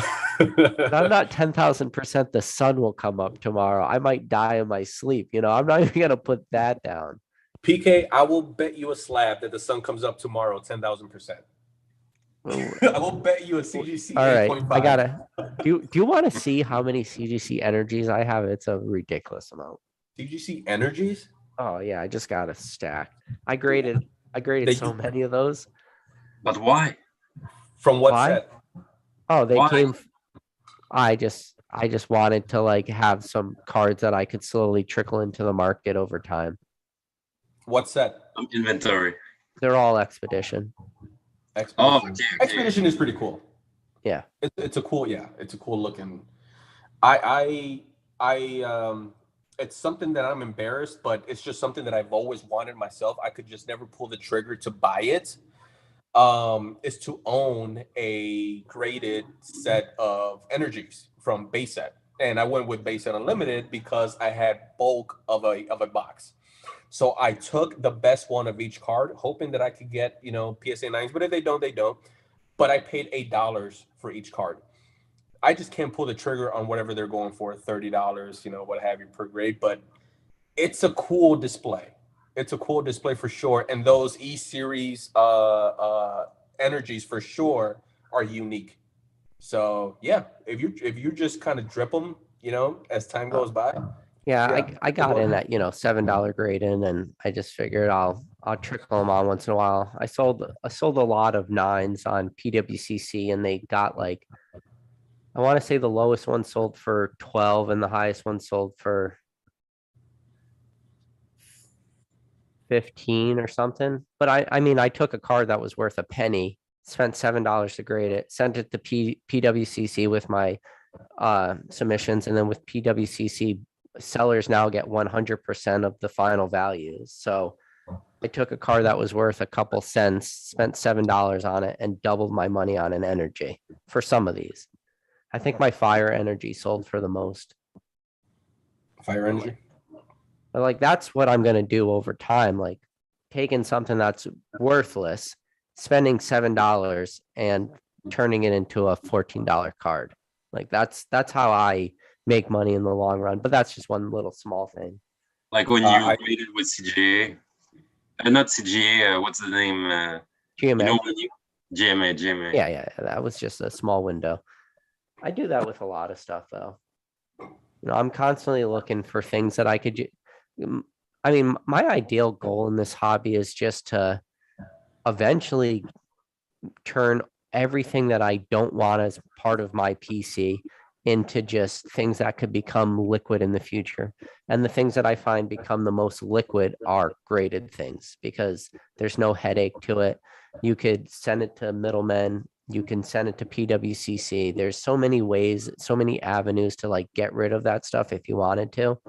The problem I run into more times than anything is I have so much bulk, and it's probably not even bulk. I mean, I could be talking about bulk of cards that are worth a pretty decent amount of money, but the problem is in order to get max realized gains for a lot of this stuff, it needs to be graded. And I can sell some of it raw, but I don't like to run it raw. I don't like to run auctions that often. If I do run an auction, I'll run it on to end on a Sunday, and it's going to be like a 5 or 6 card submission or auction, just because I want to go to the post office on Monday and mail everything out together. Like, I don't know. It's tough. That's why I love PWCC. Let them do all the headache for me. Now you can do it for 20. What was that, Professor? I said now you can do it for $20 a piece. You know how much $20 cuts into a lot of like these CDC cards? So, I would think it overrules most of them, especially with the grading that they're getting from it, the actual grade number. Yeah. If you look at the PWC or PWC fee, if you look at the CGC pop report for graded energies for Expedition, I think I own 100% of that. But I don't care. It's about finding the balance between optimizing like the margins, but at the same time, not having too many headaches, not wasting too much time. Yeah, I mean, the way I look at it is if I could make $7 off of a 10-cent card, that is better than me making $10 off of a $10 card. Like, the risk is not, it's riskless. Sorry, guys, had to go for a refill. What about Andrew? Poor Andrew. I see him out there. We see Andrew. What do you like to be called? Do you like to be called Drew, or you like to be called Andrew? Either or. It doesn't matter to me. Um,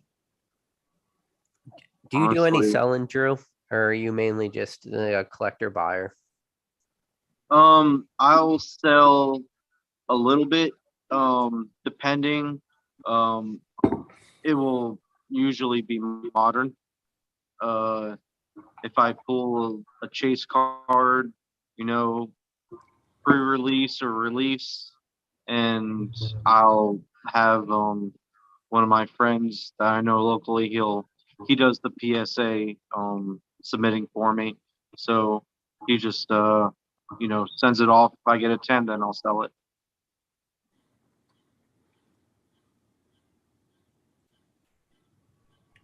Battle said highest shareholder in 8.5 CGC energies. I do have the pop 2, which is the purple energies, the psychic Purple energies from energies. Expedition. Did you guys watch that video? Do you think that's a cool little That's awesome. thought that I Oh my god, that That's filled me amazing. with joy. It was brilliant. Yeah, I love that. and that energy is a pop 2 and an 8.5. And I do own the second one. So okay, so Dan gets it first, right? Yep. We know who's number 2 on that list. I already mailed it out to him, so he should be Yeah. getting it. I would say maybe Monday or Tuesday. We know who's going to be number 2 on that list. I wonder who's going to be number 3. Who do you think is going to be number 2, Nick? Nick. Of course, it's Gotta be. Nick. I don't know who Dan's going to pick. How is it not Nick? Maybe Jake. That's what I'm Actually, thinking is number 3. That's what I'm thinking is number 3. So what's the concept? I actually didn't see that video. Oh, so what I did was I took a CGC 8.5 psychic energy, but I called it the CGC 8.5 purple energy because of, like the purple energy meme and stuff. And it's just going to be, I guess, sent around to people. And when they get the slab, they sign it. But what they also have to do is donate $20 to a charity of their choice. Very similar to, like, if you remember, the Ice Bucket Challenge was pretty popular for a little while. And you would like nominate somebody to donate money. So that's what this card is. It's sort of just a way to, you send it to somebody. When they receive it, they sign it. If they want, they could tag. I also created an Instagram page for it, so you could follow the history of that card, and it's Pokey Purple Energy on Instagram. And so you'll follow wherever that card goes. You'll see the people that have it. Like, I did a little photo of it with like a pizza box of a famous pizza place near me. And the way I looked at it was, I originally had this thought in my head was, well, I could have a bunch of like content creators and a bunch of people in this hobby sign energy cards, and then maybe we could raffle them off, something that has no value, but through auction it off, like we could raise money for charity. But I was like, man, how many people are really going to want to buy something that's just signed by like a bunch of content creators on YouTube and stuff? I'm like, we're not going to raise that much money for charity. But then I thought, well, if this card continues to travel around and every single person donates $20, that card has the potential to, in the history of that card traveling around, make hundreds, if not thousands of dollars towards charities. When you think about it, just between me and just between, Dan Ketchum All Collectibles, that's already $40 that's going to be donated to charity. I donated to a local animal shelter near me. I don't know where Dan's going to donate his to, but it's a charity of his choice. And then if that card travels around enough and every single person does $20, even if that card traveled around once every 2 weeks, that's 20. So that would be 26 weeks in a year that travels by. That's $560 or 520. You might run out of space on the slab before you run out of people that you're gonna send it off to. Yeah. So Rattle also put a good point. Like, if we do run out of space, all somebody has to do is just take a common purple energy, and they could start signing that and add it with the card. So you could just add energies to it. So I didn't know how I was gonna do it, but it was obviously piggybacking off your idea, PK.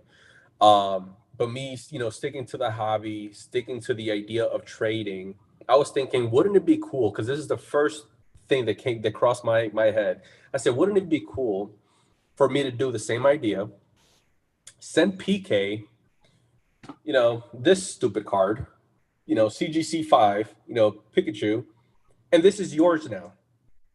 I just gave this to you, but now your job is to send one of your cards, doesn't matter what it is, send it to someone else in the community.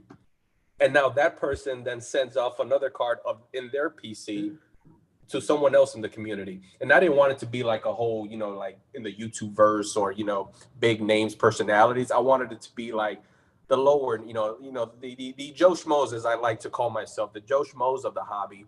I sent something off to Drew. Drew sent something off to Chev, and we just keep it going within the community, within the collecting hobby. We're creating all this chainmail stuff that's going to start going on. No, but the way I looked at that card too is I'm not worried about that card only sticking around content creators or stuff like that. I don't think that's going to happen. And the reason why is because there's not that many content creators. Like for that card to travel to 26 different people in a year, so that's one person every 2 weeks, which maybe is on the high end. But even if it's 20 people in a year, that card makes its way to. There's not 20 content creators, or probably not. So eventually it's just going to work its way to other people. And I was thinking, well, maybe somebody will have that card during like a Collecticon week, and they'll bring it to a Collecticon and they'll just hand it around to different people. And I think an awesome thing about that thought process is every single person that will own that card will be 100% vested, because I sent it to Dan first. So I trust Dan. He's going to send it to somebody he trusts, and so on and so on and so on. It's not like somebody's going to wind up with that card and say, well, I sent it to somebody that won one of my eBay auctions. Like, no, you're always going to send that to somebody you trust. So just through that process alone, I never have to worry about that card potentially ever being lost. And I'm interested where it winds up, where it goes. And charity is a good thing. And charity is something like we talk about all the time, but it's something we don't always do in this hobby. Or if we do it, we do it in private. So maybe sometimes it is good to do it in a more public form, because charity should always be looked at as a good thing. Like sometimes there's a lot of drama that's been going on recently, but charity is always good. I thought about it at the very minimum that it's an awesome way to engage the entire hobby. Eventually it will target, everyone. And, maybe eventually you just turn it into sheets, notebook sheets, and then it gets laminated after it all gets, filled up. And then you start the next sheet. And then who knows how many names are going to be on that list. That'll be awesome. Pokemon DNA said it will keep going until Collectible Gurus has it. And then he's going to auction it off. He's going to keep all the money. Can I guess it's a little shameless thing, but I do want to ask you guys a question, because I'm probably not going to have a lot of opportunities where I'm going to have all four of you guys in the same chat. Out of all the videos I've ever made on my channel, all the lives I've ever made on the channel, mainly the lives, do you guys have a favorite live? It's me. Ooh. It's me, of course. Well, these guys are all going to say that. Chevals, do you have a favorite live? Favorite live, man. Oh, that's a tricky one. I need to think about it. What about you, Drew?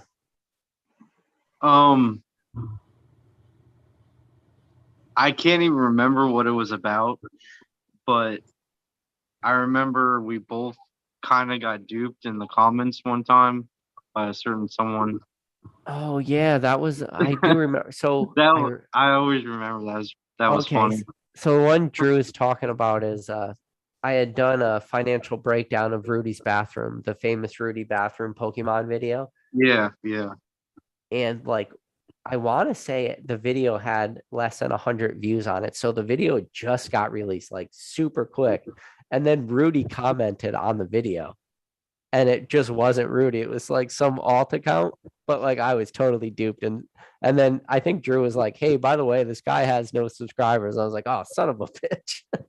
But it all happened within like a 30-minute window of that video being put out. It's pretty funny. I mean, now that I think about it, the ones with the Cool Trainer Ryan are quite spicy.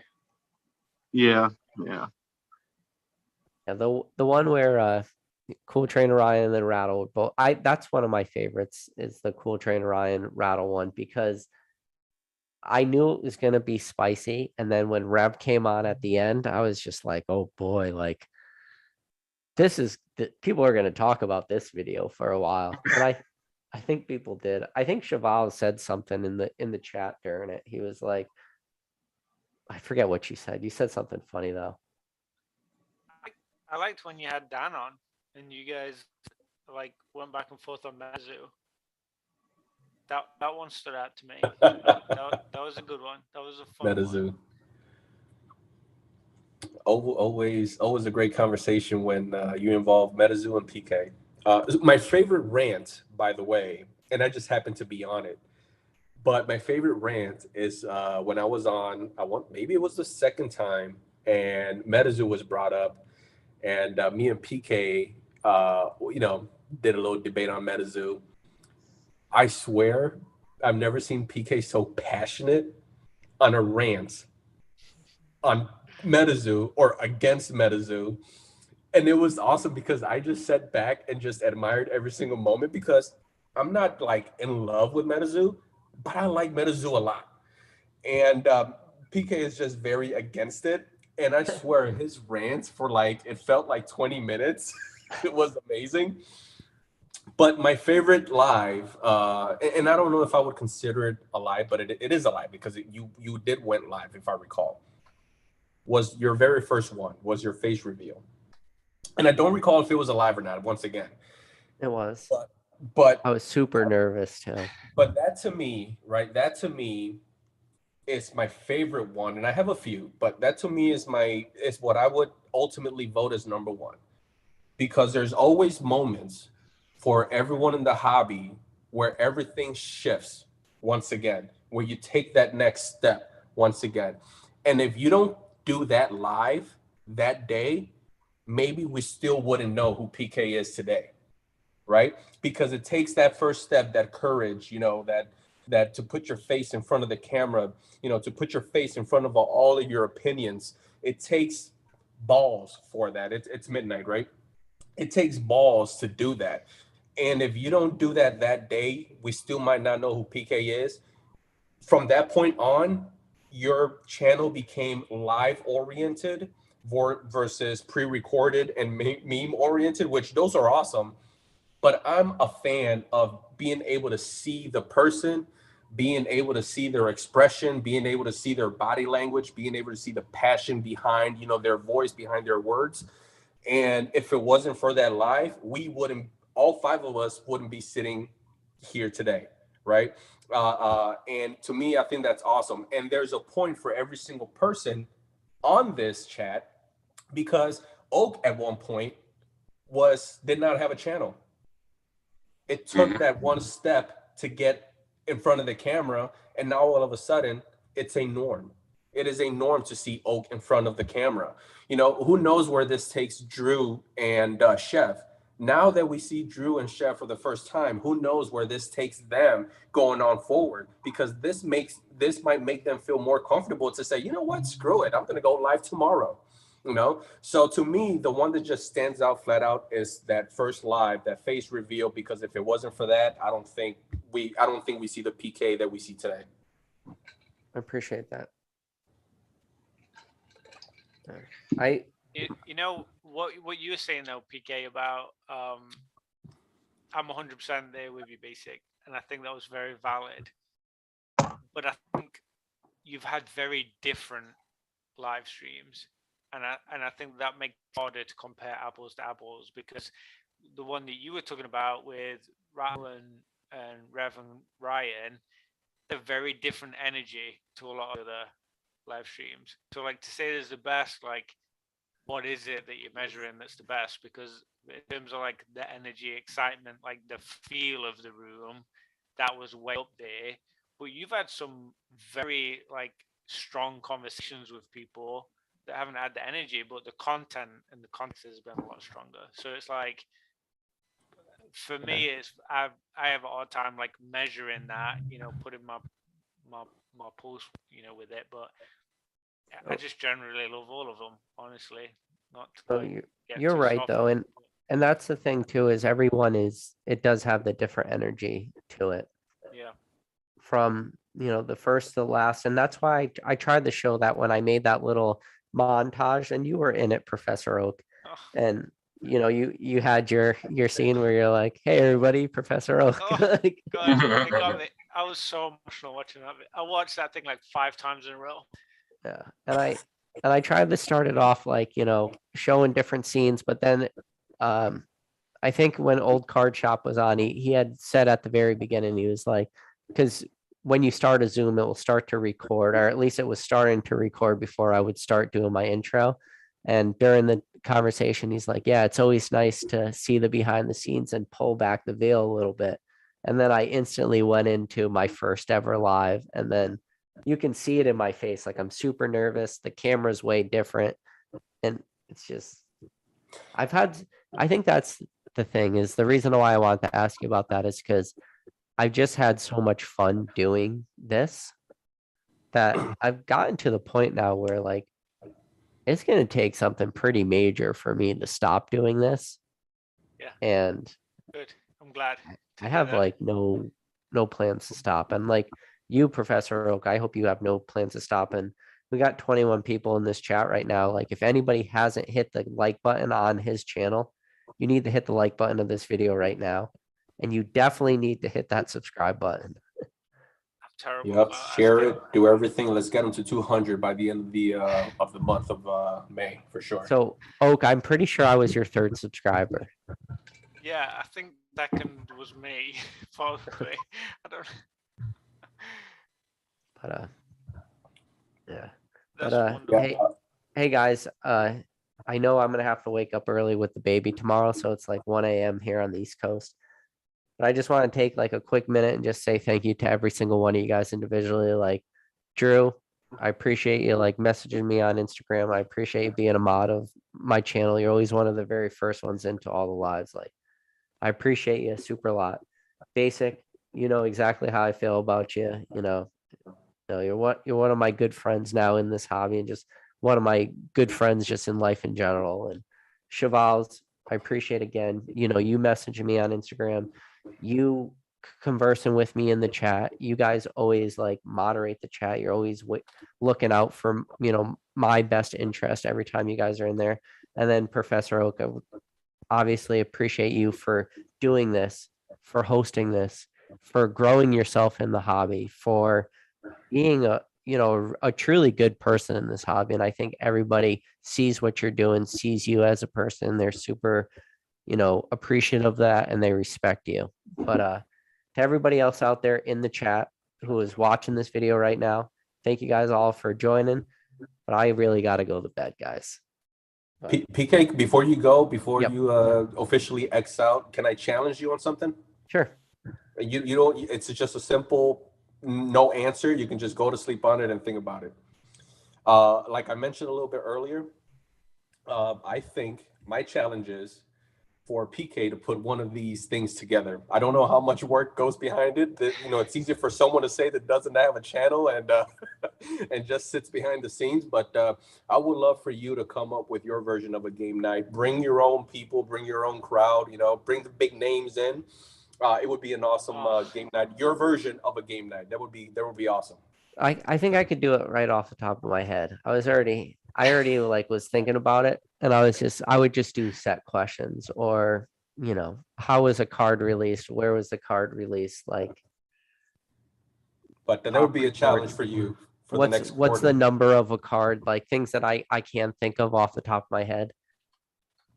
What's the 4 set of diamond and pearl, stuff like that, Yeah. But all right, guys, I really gotta go to bed. Good night.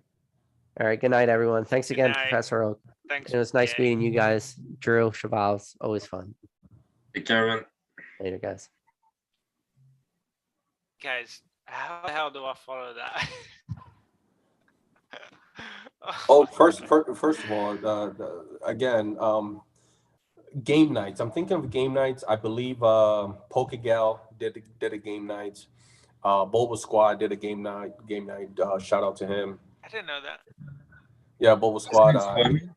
I was on there with Swami, I believe, Mason. I think it Jake. was on Swami's channel. Yeah, it wasn't Bulba Squad. It was Boba Squad. I'm pretty sure it was Boba Squad.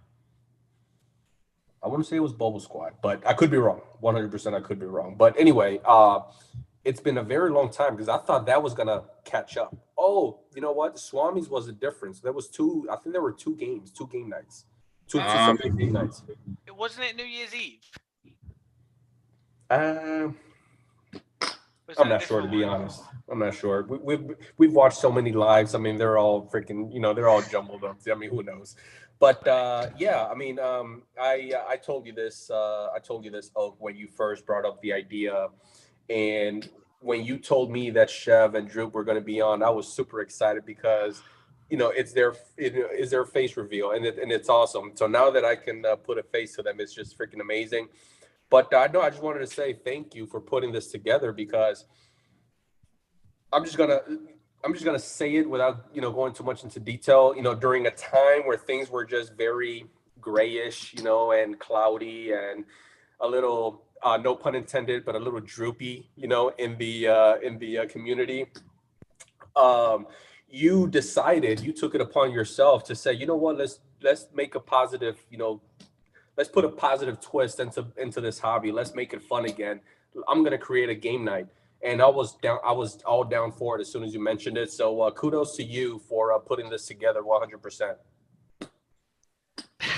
Thanks, mate. You guys are too kind. You're too good to me. I think honestly, like I chatted with PK about it before I really got it rock and rolling. I kind of glimpsed the idea to you guys of doing it. PK was like, "Hey, you should just do a mod session," and I was like, "That sounds fucking awesome. Like, that's the exact people that I want on it for that game night." So, thank you to all three of you, because obviously this has been fantastically successful. I've enjoyed every second of it. I'm sure every single person in the chat has enjoyed it and loved being part of it. The chat has been literally on fire the whole evening, which has been fun to watch too. So, yeah, wicked. That's been fun, honestly. Yeah, thank you, Chevals, Drew, Basic. Seriously, wicked. I think 1 a.m. is a good time to call it. I'm feeling it. It was a long week, so yeah, I'm ready. But these are the guys. Okay. Oh, did you really just say that in the chat? Did you? Yeah. I feel like you guys probably read that in my English accent in your heads. Like when you read that, I feel like that's probably what made it funny. Oh, if I may. So UAP says, Basic, before you leave, show off your gem one last time. If I may, I want to show off something so cheesy that I made. I spent so much time on this.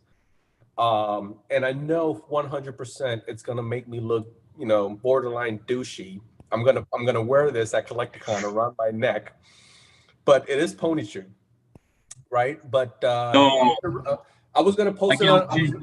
I was gonna post it on Instagram before sometime next week, for the reveal. But you know what? Since because you guys are so awesome, and freaking Oak, you're just amazing, and I just love everyone here. Everyone's here is amazing. I said, you know what? Let's do the reveal here. Why not?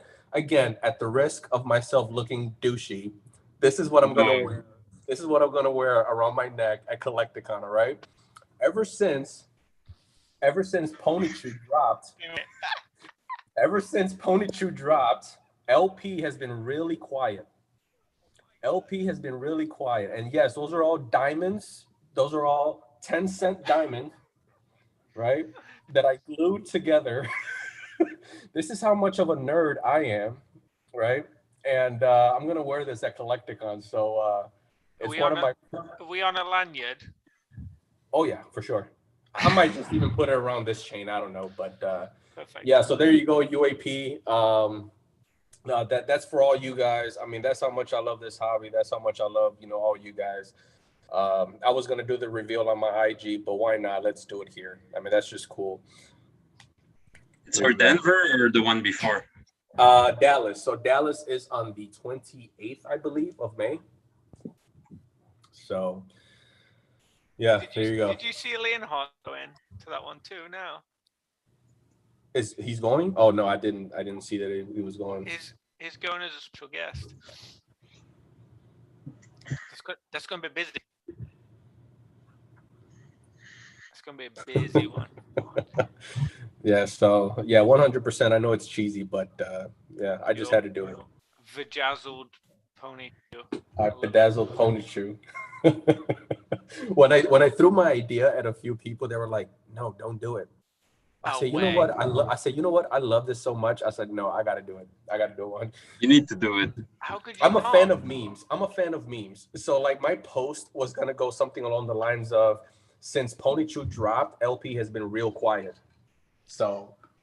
Please tell me you could take a robe and boxing gloves too. Say again. Robe and boxing gloves. Like we need a photo op. No, I'm not doing that. No, 100%, I'm not doing that. Dear God, that would be emotional. I would get kicked out of Collecticon for that if I did that. No way. Yeah. Right. But it was during Jake's live with Radar and Squeaks, which is why I wasn't so active in the chat, because as I was watching, I'm over here with glue in my hands and like using tweezers to put the diamonds on the freaking thing. Yeah, that's how much of a nerd I am. I love it. Yeah. I love it. All right, guys. Let's call it. I want to say thanks, man, Oak, for having me on. That was a nice experience. Talking with PK was a nice surprise. I appreciate it. And thank you, Drew and Basic. Always nice chatting with you guys. When I have the time, I haven't been there lately as much as before, but I'll try to hang around with you guys again. And I want to give a couple of shout outs. I want to say hi to Australian Blastoise. I've met him through PK and we've become good friends.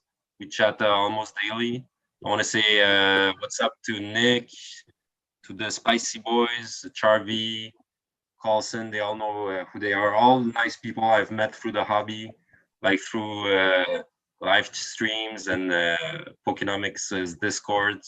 We won't start the debate here tonight, but yeah, man, some awesome, some great people in here.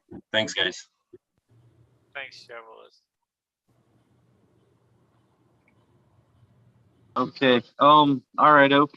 I just want to say thanks for having me on. I'm glad you invited me, and I'm glad we could all get together and have a little bit of fun. I really hope that maybe 5-10 years from now that I'm still talking to all you guys. This is kind of what I wished I had, maybe 10-15 years ago, where people got together like this and talked about Pokemon. I was never really searching out for it, but I kind of had always Pokemon in the back of my mind, and I hope that I could talk to everyone from here on out and never lose that Pokemon magic that I had when I was a kid. It's too cool. Thanks, Pokemon guys. magic. Love that. All right, guys. Let's call it a night. Thank you for making my whole week. That was brilliant. I really enjoyed the game and chatting with you all. It was really fun getting to know you. Yeah. I'm the champion, by the way. And guys, don't forget to like and subscribe. Okay? Professor Oak is he's gonna blow up, man. 1,000 subscriber by the end of the year minimum. Yeah, at least by the end of before we get to the 30th anniversary would be great. Get out of here. My goal is 100. I'm 50% over that now, so I'm exceptionally happy. want to hang out with you guys. I'm not worried about appealing to the masses. Like I want to have fun. So I'm ready. Yeah, you guys are superstars. Chat, you've been fire tonight. I think that's by far the best fire chat I've ever had on any live stream. You guys killed it. Absolute rock stars there, and way many funny comments to mention. This replay is going to keep me pretty entertained. So, you. All right, guys, let's sign out. See Have a great weekend, guys. And I'll take care. see ya.